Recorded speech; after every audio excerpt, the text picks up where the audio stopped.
붕대는 안 잡지만 우산은 해야 붕대는 안 잡는 거 그대로 그래도 많이 혹시 일어나시면 끝난 건데 안 오시는 분이 아파트 중요한 이런 분들 그런 위에 것 같아요. 연탑 안 오셨어요. 그래도 그 네, 알겠습니다.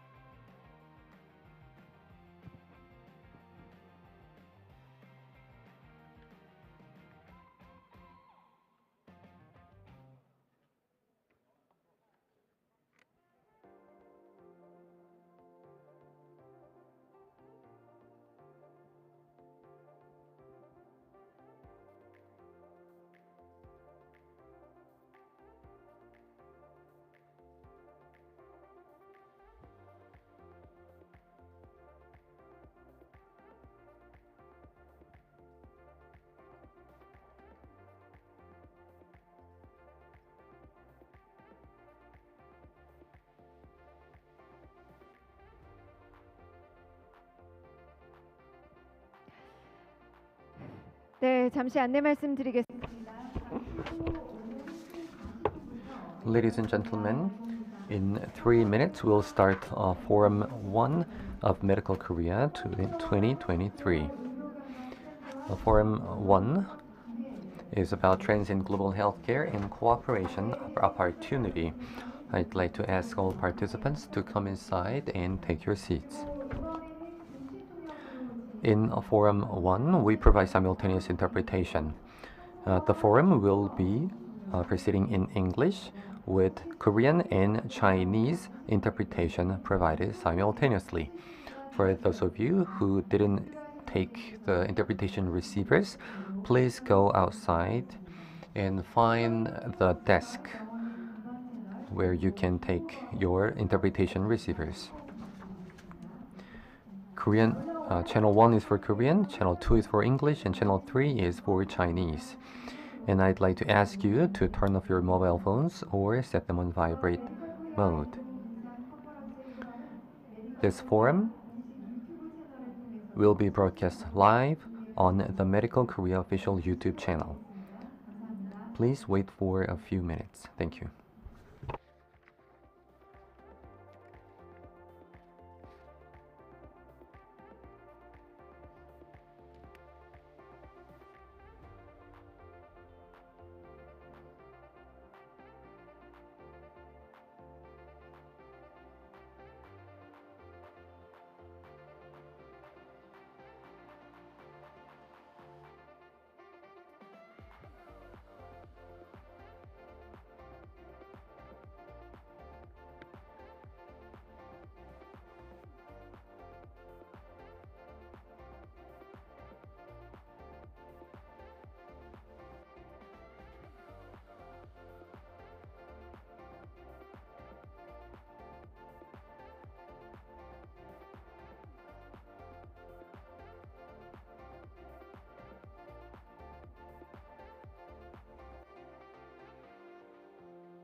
Good afternoon, distinguished guests, ladies and gentlemen, and welcome back to the Medical Korea 2023. Let us begin our first forum.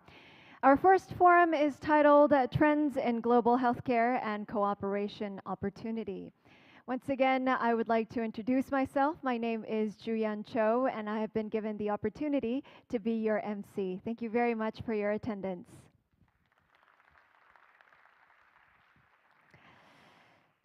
Our forum today is, the purpose of our forum is to introduce the latest trends in global healthcare and of course share the medical tourism policies and strategies of the leading nations, as well as search for opportunities and for cooperation with Korea.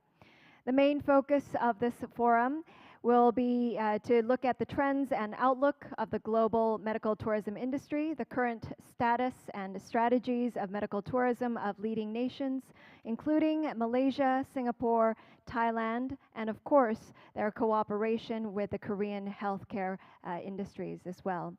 At the end of the forum, we'll also have a panel discussion led by the Severance Hospital's International Healthcare Center Director, on trends and facilitation strategy of global healthcare. And before we begin in earnest, I'd like to mention that we do provide a simultaneous interpretation in Korean, English, and Chinese today. It will be provided. Channel 1 is for Korean, Channel 2 is for English, and Channel 3 is for Chinese, but Chinese will only be provided on site. Online participants, please choose the language of your choice and please log in on our YouTube channel. So with that, let us begin our first forum, the Trends in Global Healthcare and Cooperation Opportunity. And before we do, we have some opening remarks by Mr. Cha-sun-do, President of Korea Healthcare Industry Development Institute, who has joined us today. We also have some speakers, Mr. Keith Pollard, Editor-in-Chief of International Medical Travel Journal UK, Mr. Mohad Daud Mohad Arif, CEO of Malaysia Healthcare Travel Council Malaysia, Ms. Napas Paurohitia, Chief Marketing Officer of the Bumrungrad International Hospital, Thailand, Mr. Hyang Kun Tan, Director of the Sing Health Duke NUS Global Health Institute of Singapore, Mr. Deming Hao, the Executive Vice President and Secretary General of the Chinese Non-Government Medical Institutions Association of China, and Mr. Dmitro Butov, the Professor of Department of Physiology and Pulmonology at the Kharkiv National Medical University of Ukraine, who will be delivering presentations. And last but not least, the panel discussion will be moderated by Dr. In Yo-han from Yonsei University Health System of Korea. So with that, without further ado, let us begin the opening remarks by Mr. Cha-sun-do, the President of the Korea Health Industry Development Institute. Ladies and gentlemen, please welcome him with a big round of applause.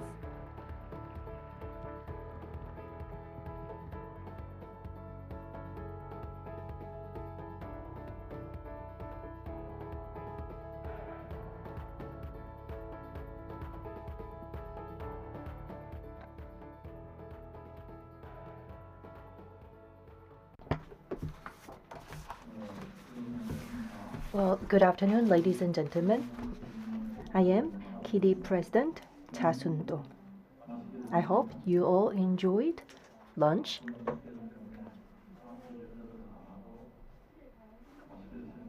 I believe that the speakers for Forum 1 didn't have enough time for lunch because of this packed schedule. First of all, let me extend my gratitude to all of the speakers and the panelists, moderator for the 13th Global Healthcare and Medical Tourism Conference. My special gratitude also goes to our online viewers and all the participants of this conference. Thank you for your attention and welcome to Medical Korea 2023. Medical Korea 2023 has this topic of journey for a better daily life and future.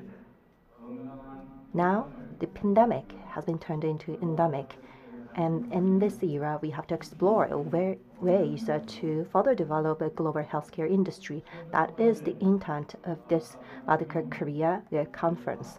The Industrial Revolution 4.0 is converging a digital healthcare transition, which combines AI with big data. And we believe that this convergence will have a great impact on healthcare providers when they explore ways for global expansion. In the way of responding to the COVID-19 pandemic, Korea has been renowned for its best practices, and in the digital healthcare market, which is witnessing a rapid growth, Korea is gaining more recognition worldwide as IT powerhouse. Now the travel restriction has been lifted off, and we are seeing more traffic between the countries, and this is opening a new chapter for growth for the global healthcare sector. And we believe that the global healthcare market will grow by up to 9.7% CAGR until 2025. So 44 million people will cross the national boundaries to receive global healthcare services in other countries. I would believe that this trend will also have a great impact on healthcare workers and experts, and they can accelerate this trend through exchanges and mutual sharing. I believe that today's conference will be a venue for us to share the latest trend and best practices of global healthcare sector and identify the needs for global collaboration.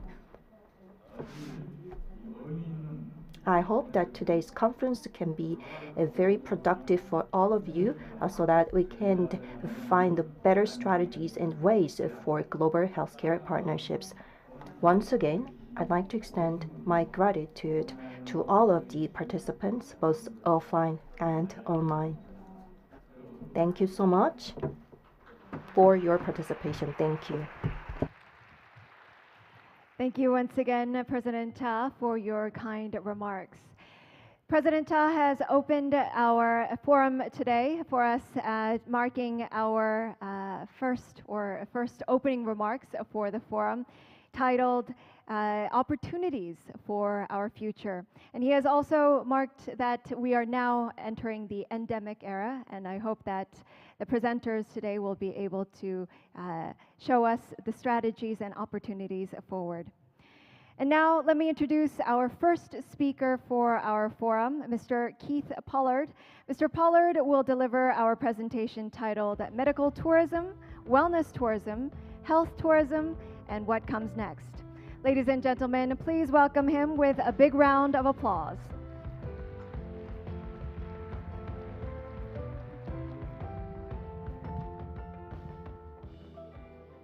Thank you. I wonder how many of you keep a diary. I wonder if you could flick back in that diary to 2008. Now, looking at the audience, I can see that some of you may not have even been at school in 2008. In 2008, it was my first visit to Seoul, to your country. And I came here to make a presentation at a conference about meeting the challenges of medical tourism.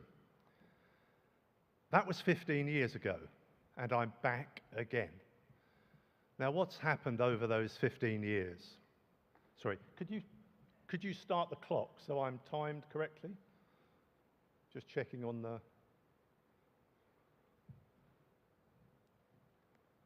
So I just want to make sure I don't overrun. And there's a clock down there, and so far I've done 0 minutes. Thank you. So what's happened over those last 15 years? Well, I'm from the UK, and if you read anything in the newspapers or the media about the UK, you will know what's happened to the UK healthcare system in the last 15 years. It's gone like this. By contrast, the healthcare system and the quality of healthcare in Korea has gone like that. And I congratulate KIDI, your government, and your healthcare providers in how healthcare has been transformed in this country over those past 15 years. What do I do for a business? I'm in the business of healthcare and medical travel. We publish International Medical Travel Journal, and what we try to do is build credibility in the sector, minimize a lot of the hype that exists around this business, because there is a great deal of it. And we do that through our journals and through reports and research and consultancy, and through an awards. Up until the pandemic, we had an International Medical Travel Destination of the Year award. And who wins that? Well, I have to say it's usually a close fight between Malaysia and Korea, and one of them usually wins. But Korea has done an outstanding job. What I'd like to do is, in this presentation, is really set the scene for some of the other speakers that are coming on this afternoon.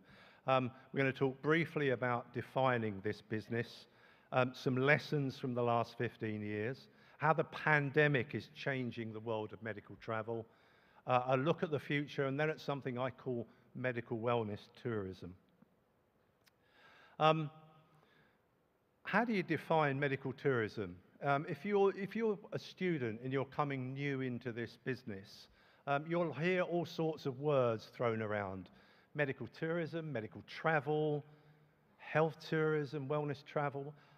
If you're in Europe, you normally talk about cross-border healthcare. If you're in the UK, we talk about the international patient business. We don't generally use the phrase medical tourism. So there's a lot of words around this business that make it difficult to define exactly what it's about. The good news is that a couple of years ago, the United Nations World Tourism Organization decided it was time to give this market some definition.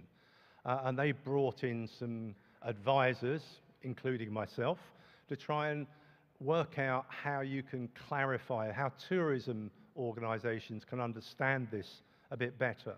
And this team, we came up with a kind of taxonomy for medical travel or medical tourism, or whatever you like to call it. And this is what it looks like. And if you're a student, this is worth remembering. So at the top level, everything that's involved in this business, we describe as health tourism. And then below that, at one side of the health tourism spectrum, you have medical tourism. In the middle, something I'll come back to later on. And then we have wellness tourism. And what sits below those, on the medical tourism side, you've got the very extreme treatments and diseases, cancer, cardiac, transplant, orthopedics, ophthalmic, dental, cosmetic, IVF. And these are all very, very specific markets in the medical tourism world. And then if you go across to wellness tourism, you've got a real mix of spa centers, spa treatments, thermal treatments, and a whole multitude of therapies where the wellness industry will tell you will make you feel better. So over this side, we have some very complex interventions. The far side, much more simple, less invasive interventions. And then this end, high cost. You know, a patient, let's say, from Saudi Arabia going to the USA for heart disease, they might spend $250,000, $300,000, $400,000 on treatment. So one patient worth that kind of amount of money. And then at the other end, much lower cost. And then at this end, all the stuff is done by hospitals and clinics. It's very medical. And at the other end, it's hotels and spas that are in this business.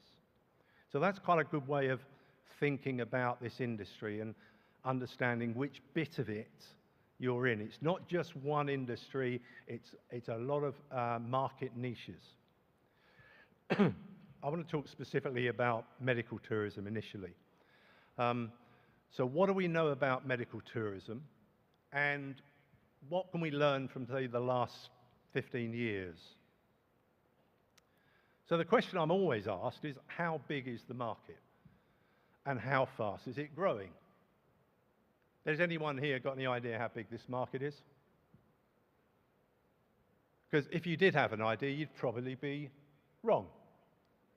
Or you'd go on the internet and say, how big's the medical tourism market? And you'd come up with a whole bunch of numbers, whether that's number of patients or the value of the market.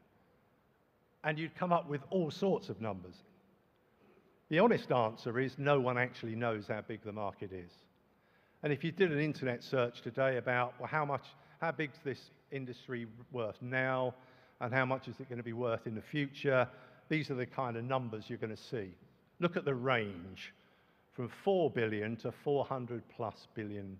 The answer is no one knows, and the reason no one really knows is because no one really counts.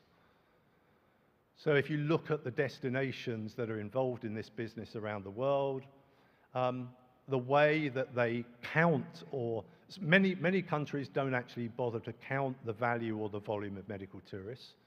There are probably only 2 countries in the world that are really good at measuring the number and the value of medical tourists. One is Malaysia, and the other is Korea. And within those 2 countries, both governments obviously put a lot of investment into the business. And because it's a business, they want to measure the return on their investment. So it's important for them to measure how much money are we generating from what we're spending to promote our country as a healthcare destination? So they count really well. But in the rest of the world, you may as well just pluck some numbers out of the air. And different countries count in different ways. Suppose I have a heart attack now on the stage. I collapse, I get rushed to hospital, and the hospital is in a destination that's big on medical tourism, and they see that I'm a foreigner. I carry a British passport. Am I a medical tourist? Well, in my view, I'm not. I'm just a business traveller who happened to fall ill in that country. But in many countries, that individual, I would be classified and recorded as a medical tourist, as would expatriates living there. Just because you carry a foreign passport does not make you a medical tourist. You need to travel to that country for the primary purpose of healthcare. So the numbers game is very tricky. Some lessons, briefly, that we can learn from the past, and I'm going to cover 3 here.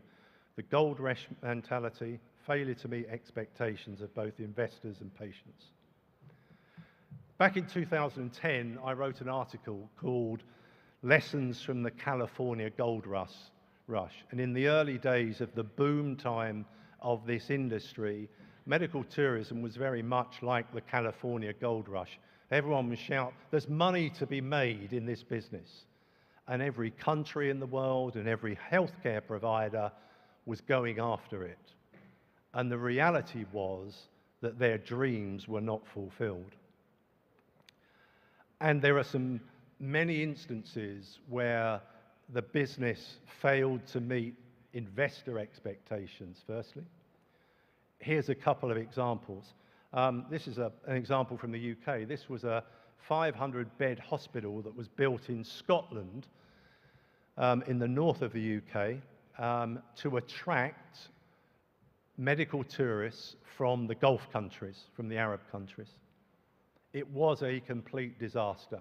It failed, the demand wasn't there, the hospital was in the wrong place. It is now a national health service, state hospital.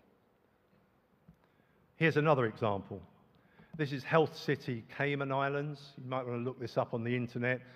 This was the dream of building a hospital in the Cayman Islands that had capacity for things like cardiac surgery and so on, that would bring thousands of Americans to the Cayman Islands for the surgery, because of course healthcare is really expensive in the USA, so they'll come to the Caymans, won't they? And the reality is, it didn't deliver.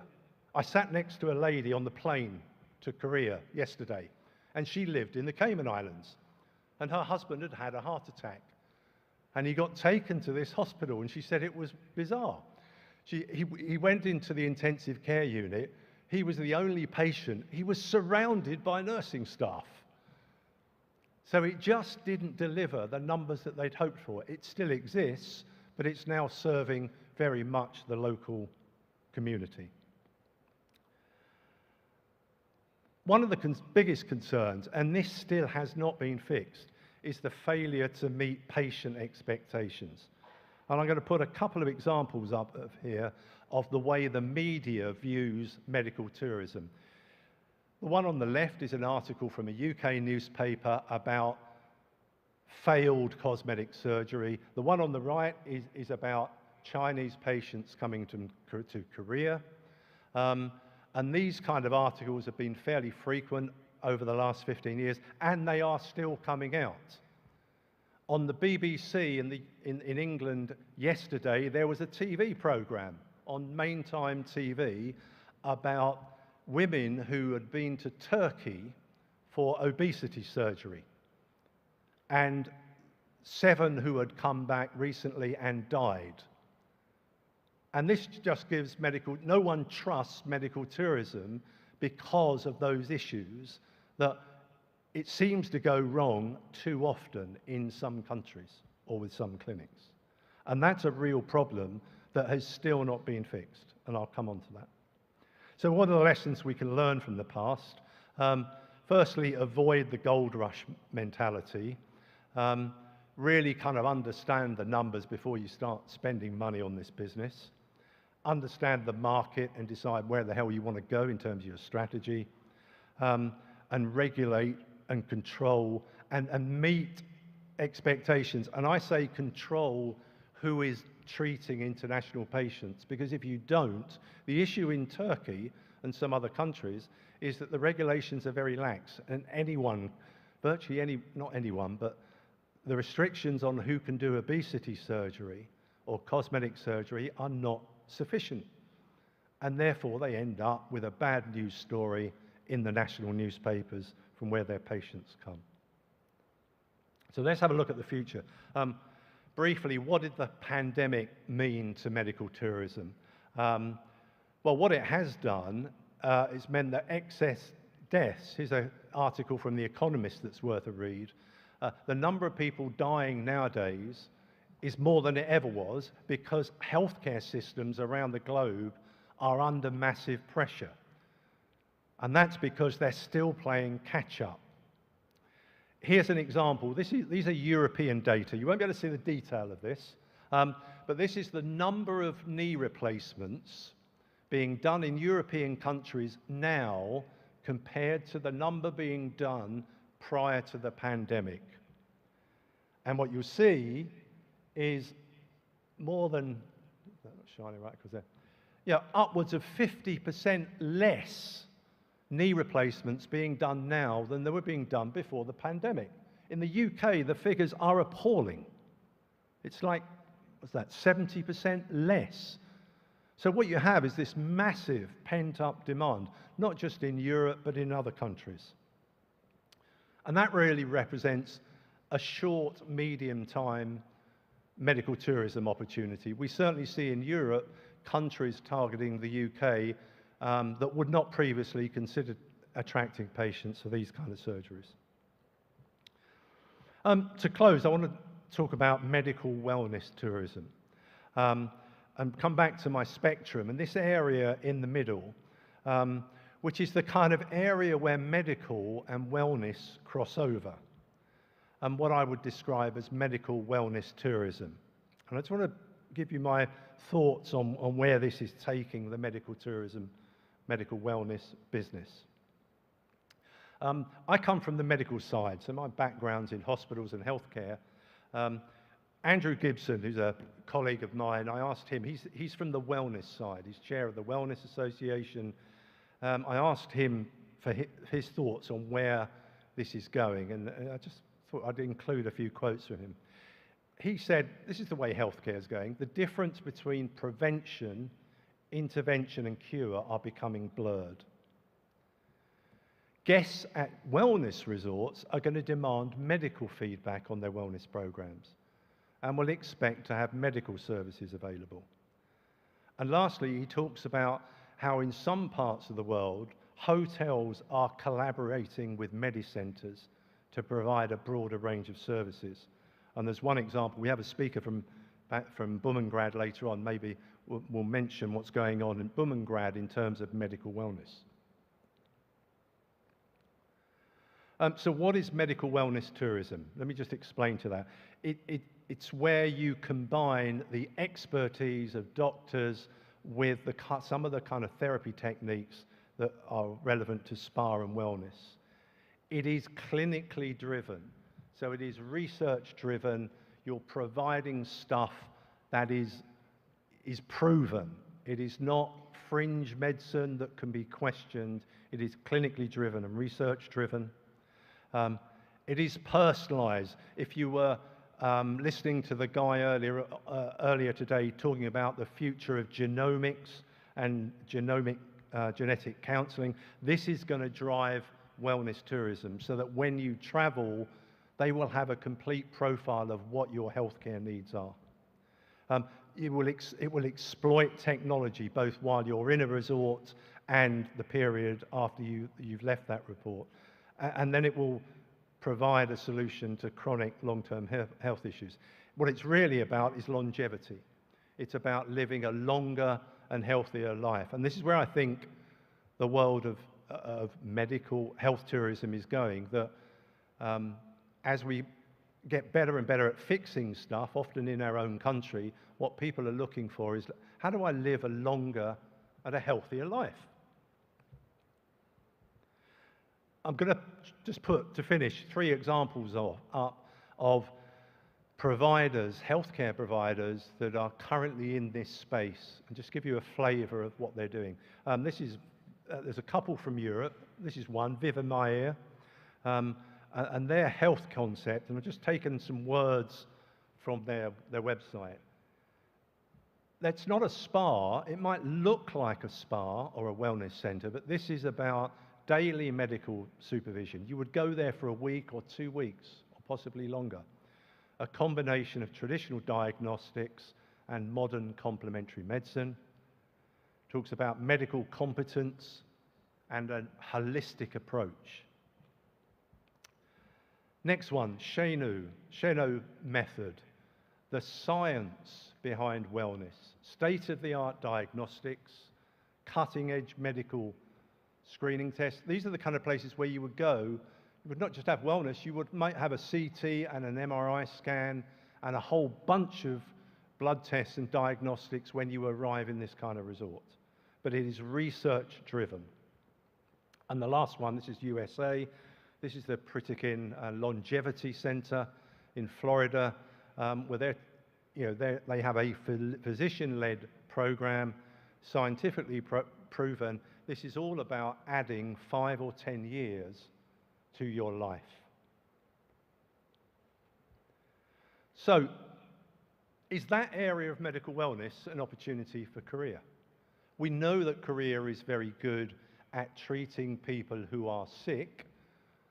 We have the proof of that in the success of KIDDY in attracting patients from countries around Asia and Southeast Asia. But is medical wellness something that Korea might develop? Are you able to combine medical diagnosis and therapy with wellness elements? Well, yes, because you've got quite a good combination of what I would say is Western and Eastern or Chinese medicine in this country. You are clinically driven. You're very good at providing personalized healthcare. You have one of the few probably a national health screening program that screens more people than any other country in the world. So take advantage of that. You're at the edge, at the cutting edge in terms of genomics and genetic medicine. And you clearly have a lead in technology, which is really going to drive this kind of stuff. So I would say, without question, you tick all those boxes. You could really develop some new services, some new approaches for your country that would offer people longevity to live a longer and healthier life. Thank you for listening to me today. I hope the next 15 years I can come back and you're even better than you were today. If you want to know more about what I've been talking about, please take a visit to our website, imtj.com, for International Medical Travel Journal. Thank you. Thank you very much for the insightful presentation, Mr. Keith Pollard. And definitely, in 15 years, we'll be welcoming you back to Korea. Exactly, yes. So thank you very much for the presentation. I hope that you enjoyed our first presentation, and we'll now swiftly move on to our second presenter, who will be Mr. Mohad Daud Mohad Arif, the CEO of the Malaysia Healthcare Travel Council of Malaysia. And he will be delivering our second presentation titled Trends of Global Medical Tourism Industry of Malaysia. Ladies and gentlemen, please welcome him with a big round of applause.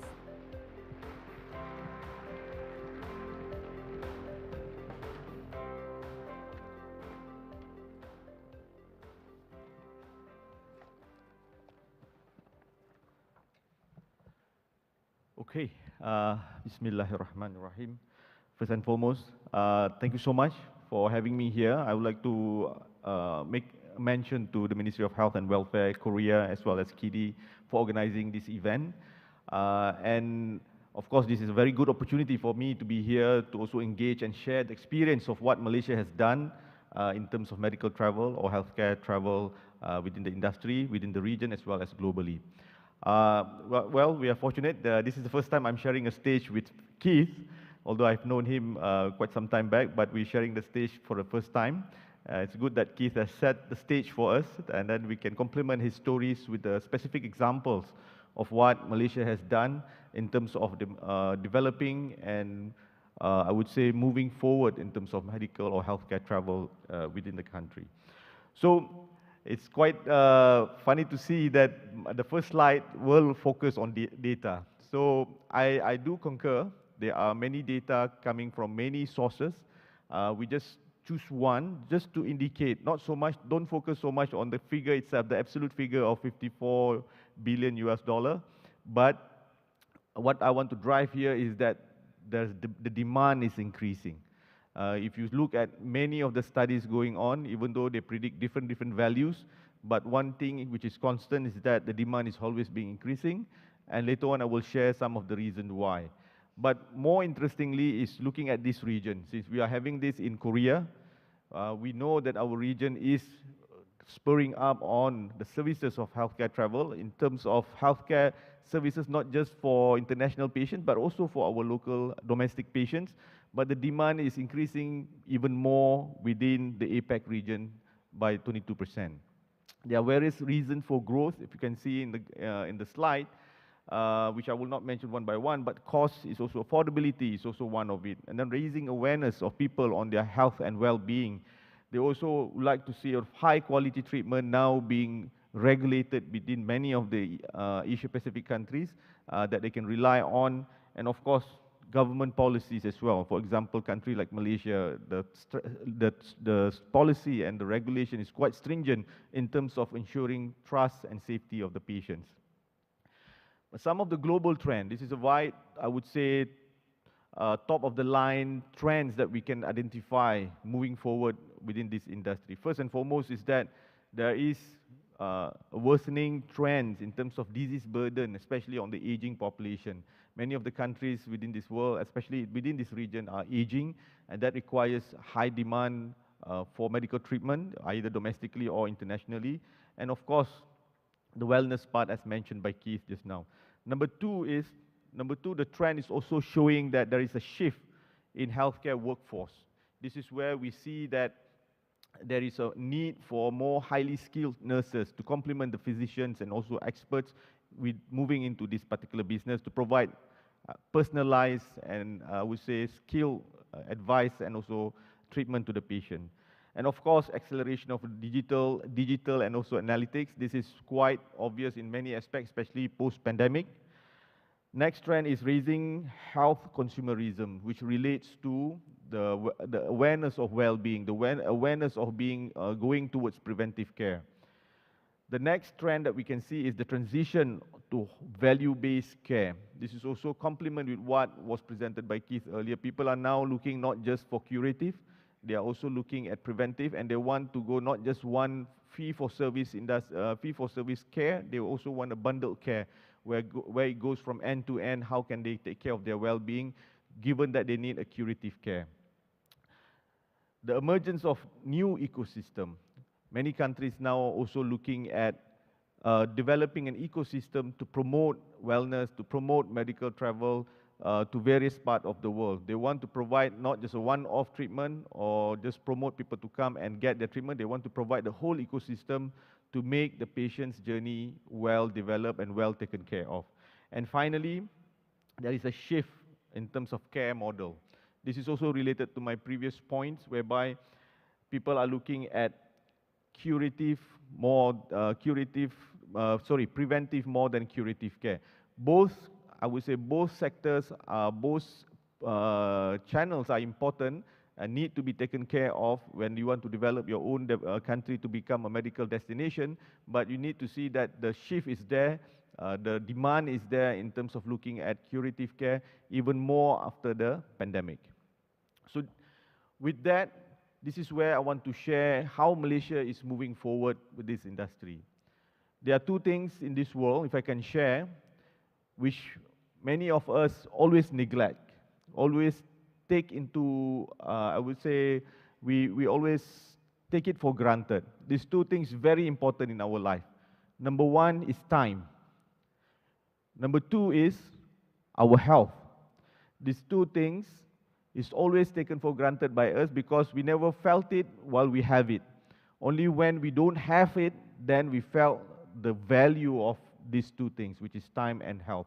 And of course, today I'm talking about health per se, so this is the center of our policy moving forward. Malaysia have moved on from the recovery phase post-pandemic, and now we are moving at rebuilding phase, moving into 2025 in order to position Malaysia as the best healthcare travel destination within the region. So what we look at, very simple. There are three key pillars that we want to look at. Number one is developing the travel ecosystem. For us, this is paramount. This is the priority. When we look at medical travel, we put patients in the center. Patient centricity has always been our policy in order to how to develop a seamless journey for the patient from end to end. So we studied the patient's journey who comes to the country even before they start to travel, even before they make a decision. They are at the inquiry stage. We try to facilitate this process through our facilitator and through our online platform. And until they come to Malaysia, they go through their development, their treatment here, wellness, tour, their companions, how do we take care of them, and so on and so forth. After they depart, what are the follow-up treatment and so on. So we've gone through in detail of each of the touch points for them to move forward from end to end, and that will be a main purpose for my organization to develop, to ensure that whatever the patients needs when they come to Malaysia, they will be well taken care of. So that's why we always say that Malaysia will promise you a quality care for your peace of mind. There are various types of patients. Whenever they come, their needs can be customized towards them. Number two is Malaysia healthcare brand. How do we want to position Malaysia at the global stage? We wouldn't want to be only seen as trying to bring in patients, international patients into Malaysia and look at the revenue as our main target. Of course, I have a stakeholder that I have to answer to. They always look at return on investment. But the beauty of this industry is that will come secondarily. What needs to be done is the ecosystem. This is where we want to position Malaysia as a destination that meets the needs of the international patients, rather than we want to cater for your profit. So this is where the position that we go to any of the destination market, always we want to cater. This is an opportunity that you can get in Malaysia. These are the treatments. Of course, you can get those treatments in your country, but what we are trying to offer is an alternative, second options. And what they can do is that I felt that if we don't share that with the global community, that we are not being fair to them, and they will lose the opportunity to be able to be treated in Malaysia based on the key proposition that we have. And finally, of course, in terms of markets, we want to see areas, other parts within the region that would benefit from the treatment that Malaysia has. This is also something that we are trying to work with very closely with many partners around the globe, especially like Korea and also with the Middle East country, to see how can we partner in terms of patient referral in order to move patients across border. So propelling Malaysia healthcare industry forward, a bit more specific in terms of strategy, if I can share, these are some of the examples how we move forward within the industry. Number one, of course, elderly care. I would say aged care or retirement living is a growing market. The needs are there, but how do we develop this? This is where in Malaysia Healthcare Travel Council, which is my organization, try to work with various parties, especially our Malaysia My Second Home program, where we invite and provide incentive for people with senior citizens to come and invest and stay in Malaysia, and we will provide the medical treatment very, very diligently for them. And we have positioned Malaysia this very strategically, and we would like to share in greater detail for those who are interested. Number two, as I mentioned just now, the seamless journey. This is where continuity of care and seamless journey of the patient is paramount.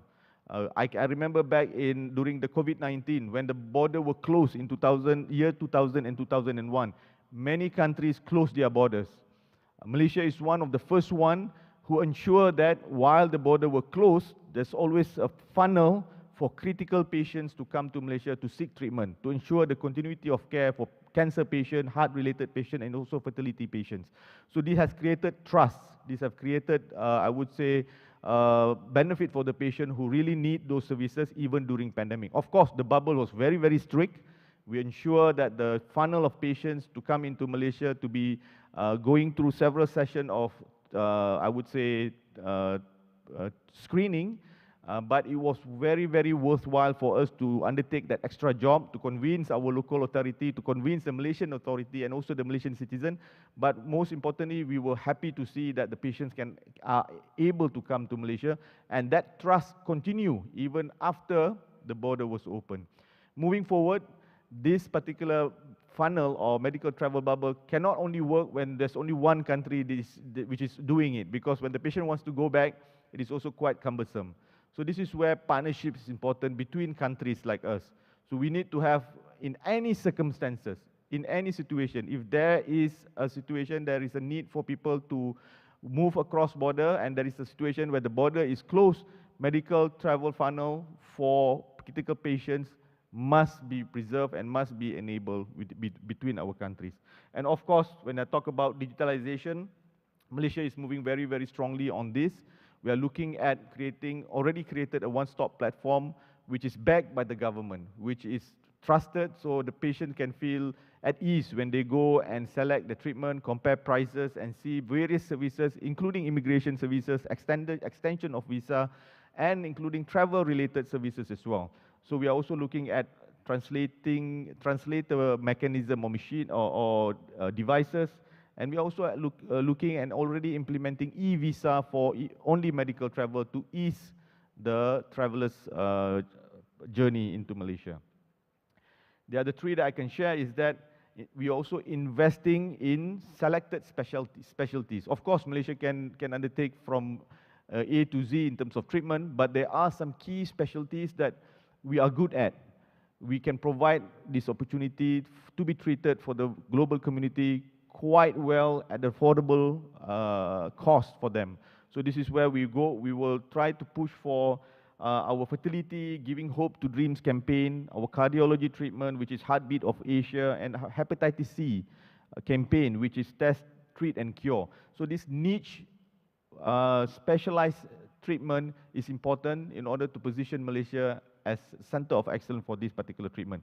And we also already launched the flagship medical tourism hospital program recently, where we have chosen a few iconic hospitals, very small number, to go through a rigorous upgrading and, I would say, upscaling of medical excellence, services excellence, and including clinical and research and development, so that they can move into an iconic status or to provide the highest standards of medical treatment within the next 5 years.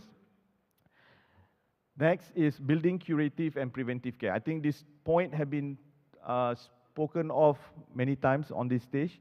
So this is where, when we look at the quantum that Keith was mentioning, we have the medicals one side and wellness one side. This is something also that Malaysia is moving forward. Curative has always been an important part of the industry. We want to cure people. The demand is always there. The opportunity is there for us to provide these services. But we are also now moving into preventive care. There's a demand, especially after the pandemic hits us. Now we are endemic stage. We foresee in Malaysia especially, the travelers that come to Malaysia for leisure are also looking at combining their leisure travel with medical, non-invasive medical treatment. To the least is that whenever they go for a package in Malaysia, they are looking at half a day of medical screening or even dental and eye checkup. So this itself is a sentiment that we see that can grow much, much further. In Malaysia, we received 26 million international tourists back in 2019. And most of their packages before only focused on golf, only focuses on ecotourism and destination, but now the demand is there. So Malaysia Healthcare Travel Council is working very, very closely with our partners within the tourism fraternity, with the travel agency. We try to make them more familiar with what we are doing so that the travel agency is a bit more comfortable to package the whole tourism leisure destination packages together with medical travel, so that international global travelers, including business travelers, they can also feel or have a taste of what Malaysia private healthcare can offer. So this is where my last point is that the ecosystem is important for us to develop. This is where MHTC, Malaysia Healthcare Travel Council, which is my organization, stand to be in the center of this process. In this slide, if I can share, we are the one organization which is developed by the government of Malaysia. We have a strong backing by the government because they saw the opportunity of this particular industry. And we, at our heart, within the organization, we see that this opportunity, we need to make sure that everybody knows about it. And the patients or the travelers can make the decision by themselves whether they want to be treated in Malaysia or otherwise. And with this particular setup, Alhamdulillah, we have been always been at the forefront in terms of promoting healthcare travel within this region as well. I am more willing to share the structure, the development, or the functioning of MHTC. Maybe we can take it aside. I mean, any of you of the audience who want to ask questions, we can always discuss after this session. Just to share a little bit on my KPI or the progress that we have done.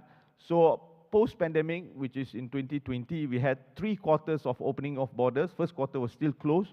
We have seen the numbers have surged quite significantly.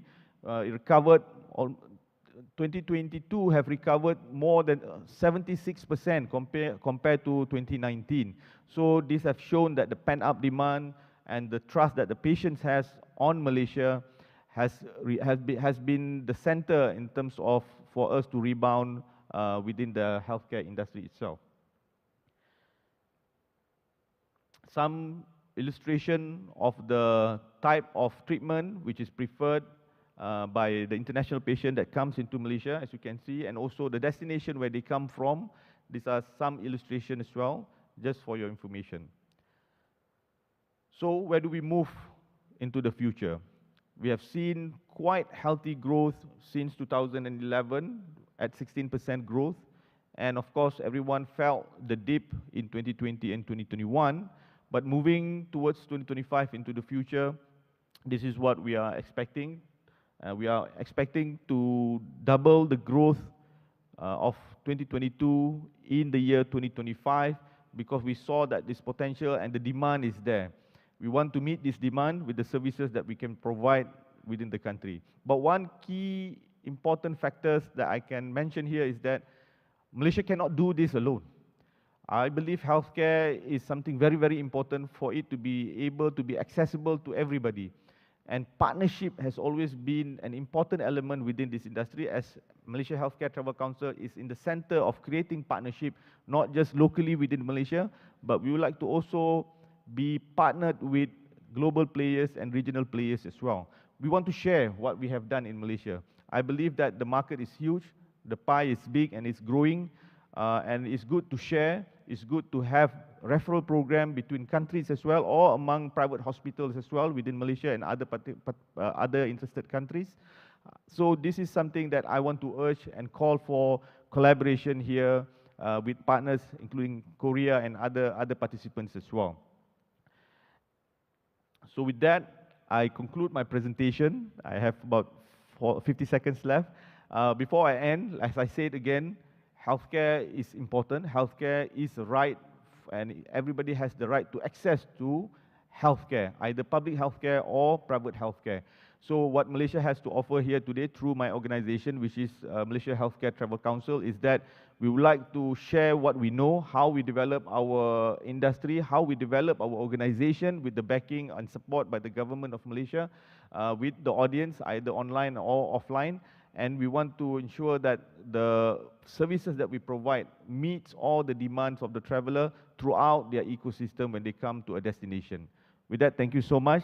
I really appreciate the time given to me and the time that and for you to listen to my presentation. Thank you. Assalamualaikum. Thank you very much for an insightful presentation and for keeping excellent timing. That was exactly on the clock as well. So thank you once again, Mr. Mohad Daud Mohad Arif.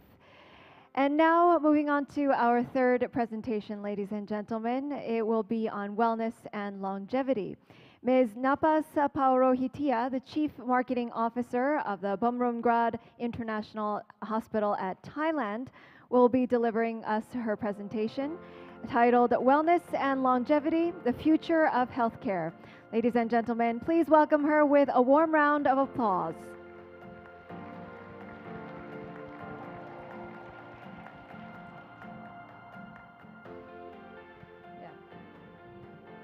Thank you, the MC. And also, I'd like to take this opportunity to thank you, the KIDI and the government of Korea for inviting Bumrungrad to this prestigious event. And I'd like to share the appreciation to all of my co-partner on the stage today.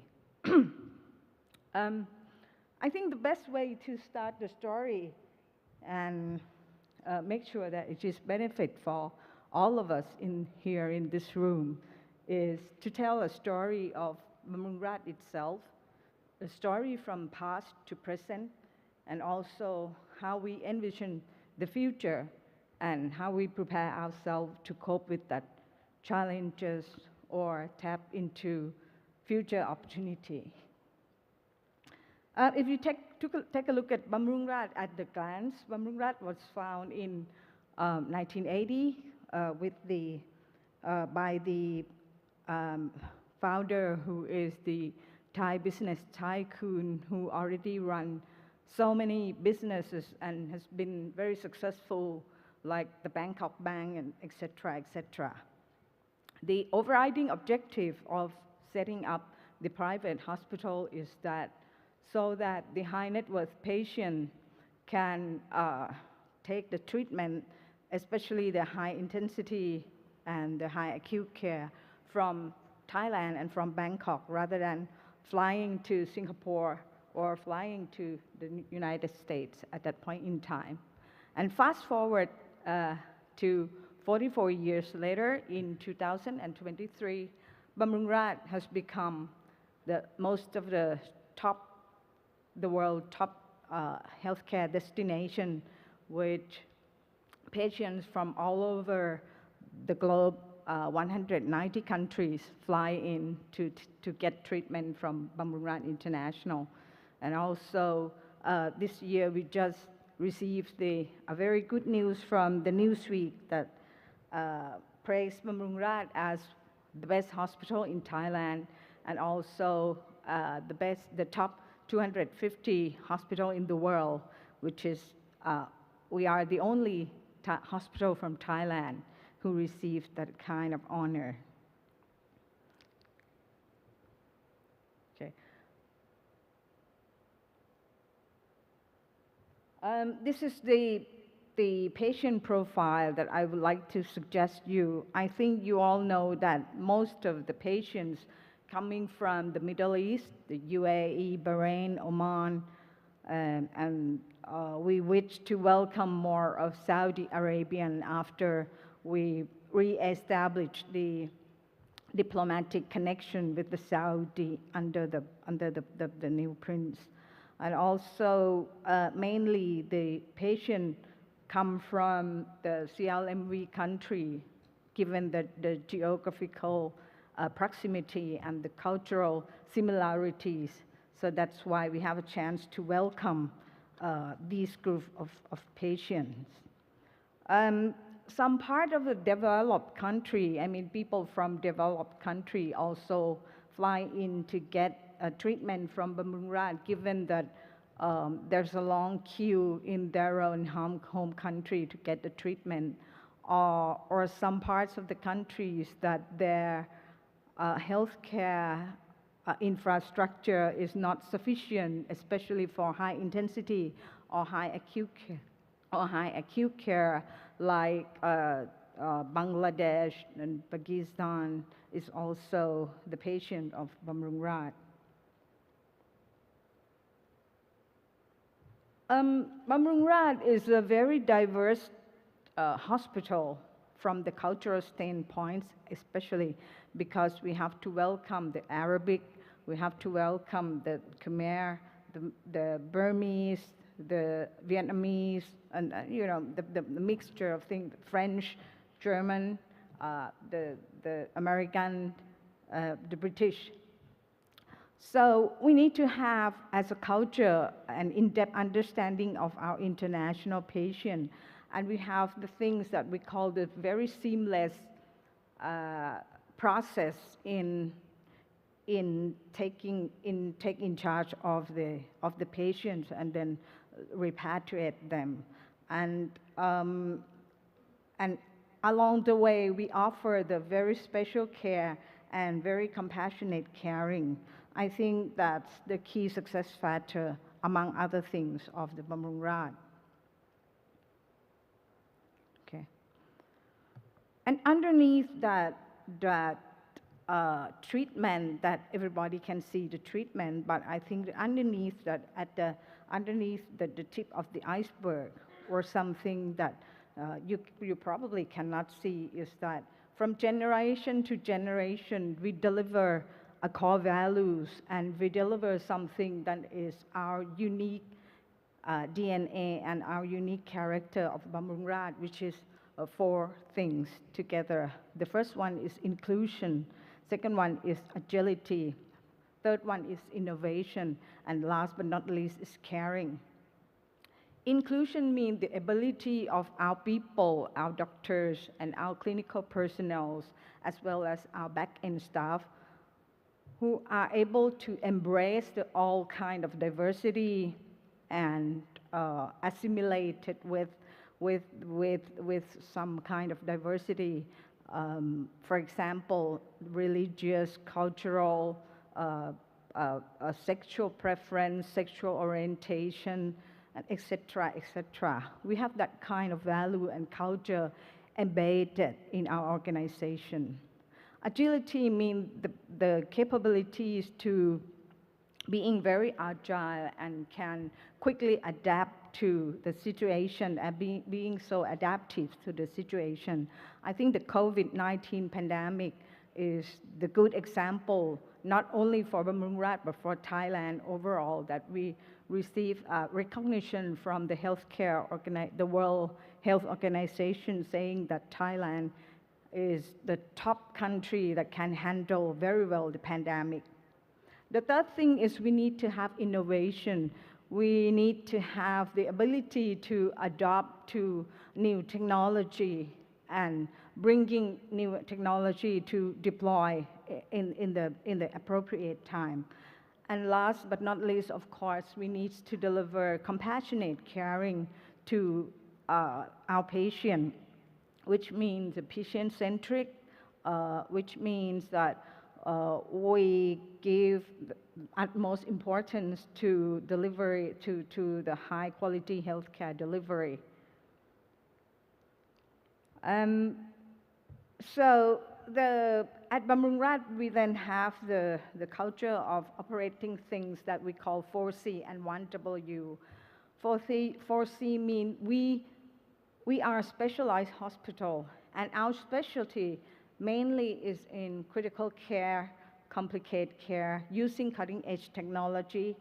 And we collaborate between doctors and subspecialty doctors, from doctors to doctors, and also, as Keith mentioned, about wellness is number 5 pillar, which I'm gonna talk about wellness soon. Okay. As well as Malaysia and Singapore, I think the excellent center of Bamrung Rat that we would like to highlight is that neurology, gastrology, cornea transplant, and all the organ transplant, the heart, the cornea, and the kidney, and comprehensive sleep clinic, and also the cardiology, horizon cancer, and oncology, neurology, and also eye center. And in year 2022, we focus on doing technology adoption. We also focusing on the next generation sequencing.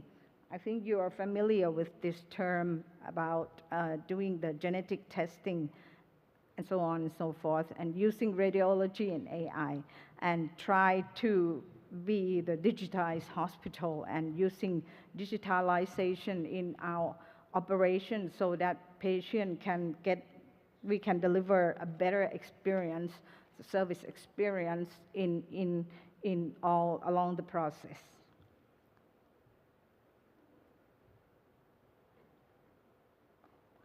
Facilities is also the things that Bamrungrad give the utmost importance to. We keep, updating our spaces, keep renovating, keep refreshing it. You can see this is our new lobby, which we just recently launched, and we would like to welcome you all to our new lobby. This is the Premier Royal Suite, which we have opportunity to welcome so many important persons and VVIP all over the globe, including the royal family from the Bhutan, royal family from Jordan, and also from Bahrain and from Qatar. And this is the new ward, inpatient IPD room that we just renovated. You can see we have a small garden around there. And also this is the nursery and the new birth delivery room that Bamrungrad just renovated as well. As I mentioned, we are proud to receive for 3 years in a row, the best hospital in Thailand and one of the world's best hospital from 2021 to 2023. Okay, I think the key learning from Bamrungrad and Thailand as a country, there are 4 or 5 key learning and key takeaway from me. The first one is about the strong foundation and culture. What I would like to mention here is that it is very difficult for the hospital business. You can see that if you take a look back to 10, 20 years, it is very, very small amount of the new entry to the market or to the business. If you compare with real estate business, for example, the new entrant coming into the market every day.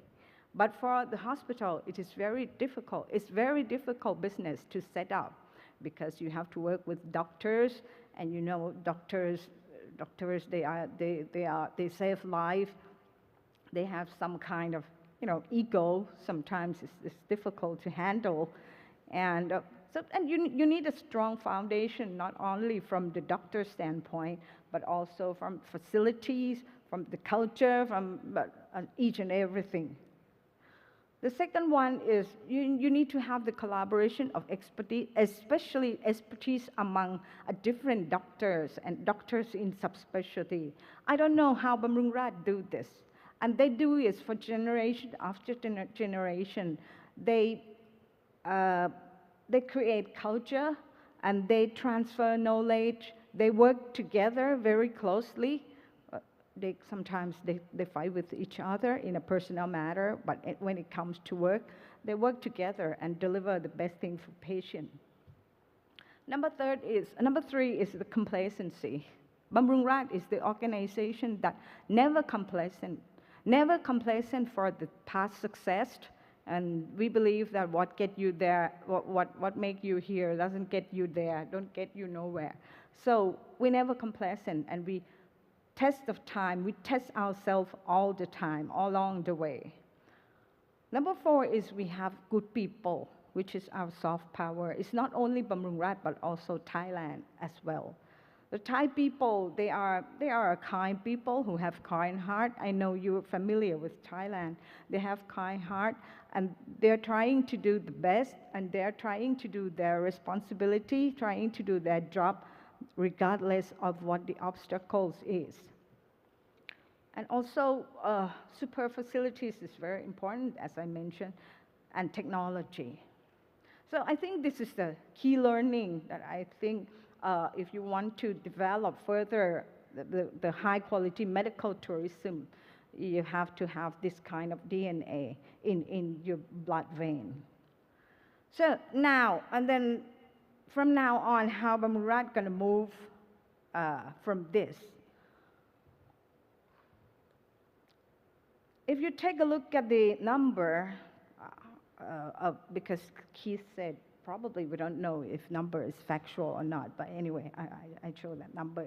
It's accidentally in my slides. You can see that the CAGR of the market forecast to grow is 21% each year. And what we need to do is that we need to move from generate volume to generate the value. That's the key problem, especially in Thailand. In Singapore, if you take a look at the number of patients, Thailand welcomed a lot of number of patients, I think 2 times or 3 times than Singapore receive patients each year. But what happened was, at the same time, the value or the revenue that Thailand can generate from medical tourism is like 4 or 5 times less than Singapore. So now it's time for Thailand and probably for other countries to look from, to change the perception from the volume to value.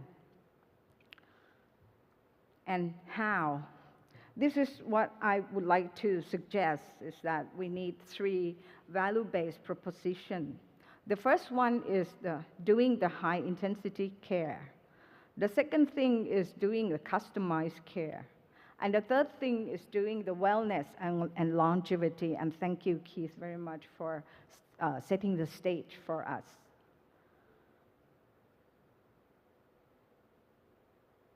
For the customized care, what I would like to suggest and what Bumrungrad has already did is, I might be wrong, but I would like to say that Thailand and Asia and most of the Asian countries, we are the countries that's quite generous and quite tolerant with the LGBTQ plus community. And you know, there are a lot and lots of millions dollars, market worth in the LGBTQ plus community, given that it's a surgery reaffirmation or the taking hormones or so whatsoever. So that's why Bumrungrad in 2020 introduced the service for, to offer the end-to-end solution in delivering the LGBTQ plus community. And it's not just only the sexual reaffirmation, but it's about hormone taking, it's about check-up even. And there are lots and lots of customers from Asia, from Arabic world, from Japan, and from everywhere in this world, and from the West as well. And given that this group is a group with a high purchasing power, so it might be another opportunity for us. The second thing is the vital life, that our founder has a vision that sometimes Bumrungrad has only 600 beds that we occupy, and according to the law, we cannot generate more beds than that. Founder thinks that we should promote and should boost the wellness. That's why 20 years ago, they set up the Vital Life, and at the end of the day, they combined the Vital Life service, which is, Vital Life means the Scientific Wellness Center, and I think Vital Life probably is the first in Asia that doing Scientific Wellness Center, which is, as Keith said, it's in the middle between conventional treatment and the wellness alone.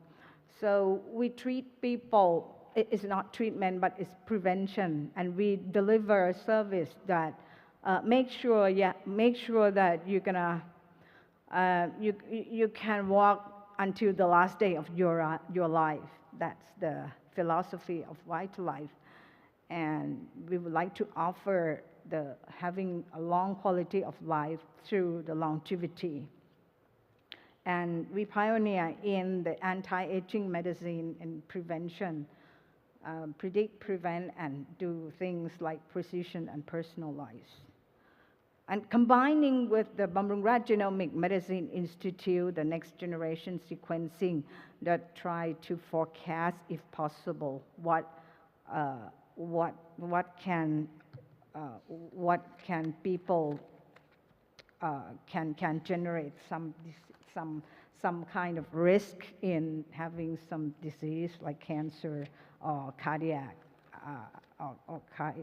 condition whatsoever. Okay. My conclusion, what I would like to say is that there's still an opportunity for Thailand and for the rest of Asia, and I would like to underscore what Ahmad, the Malaysian, just said, that we should combine together and we should find a way to collaborate together. If possible, I would like the Korean government and also the KIDI to look into the probability to collaborate with VitalLife. We already set it up, everything with the scientific treatment, with the methodology. We already set it up. Whether you want to invest here in Korea or you want to invest there in Bangkok, we are welcome for any discussion. And also, not only Korea, I would like to open the opportunity for each and every one of us so that the medical tourism gonna be prosper and live long for the rest of the time. So thank you very much. That's the end of my presentation. Thank you very much for the great presentation. I hope that you enjoyed up until our third presentations, ladies and gentlemen. We'll now take a very short break and resume with our fourth presentation. So, ladies and gentlemen, please do enjoy a very short break. Please be back in your seats so that we can start at 3 p.m. sharp. Thank you very much.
네, 잠시 안내 말씀드리겠습니다. 곧 메디컬 코리아 2023의 컨퍼런스 포럼 첫 번째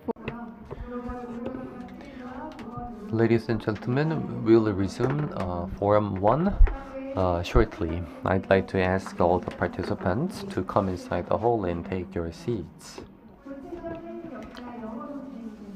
The session will proceed in English with Korean and Chinese simultaneous interpretation. Please take your receivers just outside of the entrance. Channel 1 is for Korean, Channel 2 is for English, and Channel 3 is for Chinese.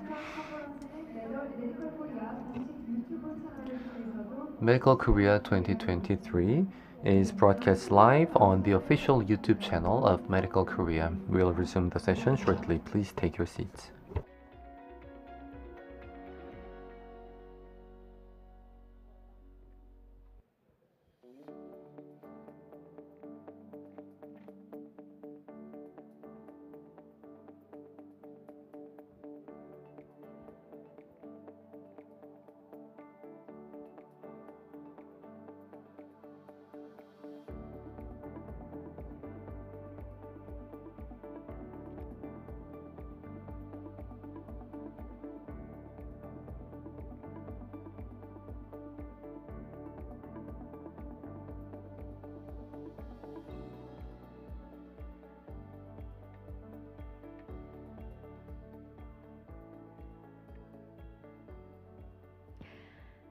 Ladies and gentlemen, we will now begin our second part of our first forum. I would kindly like to ask you to please take your seats. So let us begin our fourth presentation of our first forum. Our fourth presentation will be delivered by Mr. Hyung Kun Tan, the director of the Sing Health Duke NUS Global Health Institute of Singapore. His topic will be megatrends or mega threats. And with that, I believe he's already on stage, so please welcome him with a big round of applause. Hi, a very good afternoon to all of you. And first and foremost, I wish to thank the organizer, Medical Korea 2023, for inviting me. It's absolutely my pleasure to be here. I'm a surgeon by training. I'm a head and neck surgeon. I'm also the director of Sing Health Duke NUS Global Health Institute and the group director of International Collaboration Office, Sing Health, which is the largest health cluster in Singapore. I also wear the hat as a deputy CEO in the Future Health System in Singapore General Hospital. So you can see that in all my roles, this medical conference and the topics to talk about really was almost custom-made for me. I have no disclosure except to say that ChatGPT did not prepare the slides for me. So now, we'll be talking a lot about global trends. I'm just going to show some of these numbers. Aging population, and you're familiar with this. Asia is the fastest growing and fastest aging continent. In 2030, 25% of Singaporeans will be above 65. In 2050, 25% of all Asia will be above 65. This is exacerbated by low fertility. And it has a direct impact on the disease burden, the kind of disease we'll be seeing, non-communicable disease especially. The other global trend that we're looking at is that we will face a healthcare worker shortfall. WHO in 2016 estimated that we need 80 million healthcare workers to provide care for the global population. We are likely to be 18 million short. That is 20% below what is required to provide basic care.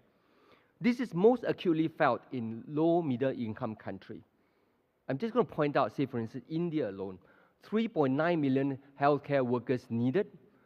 In China, 180,000 gynecologists needed. These are huge numbers. The other global trend is the rising healthcare cost. Escalating costs outpace GDP growth in many countries. The graph that you are seeing right now at the bottom of the left bottom corner is 40 countries OECD.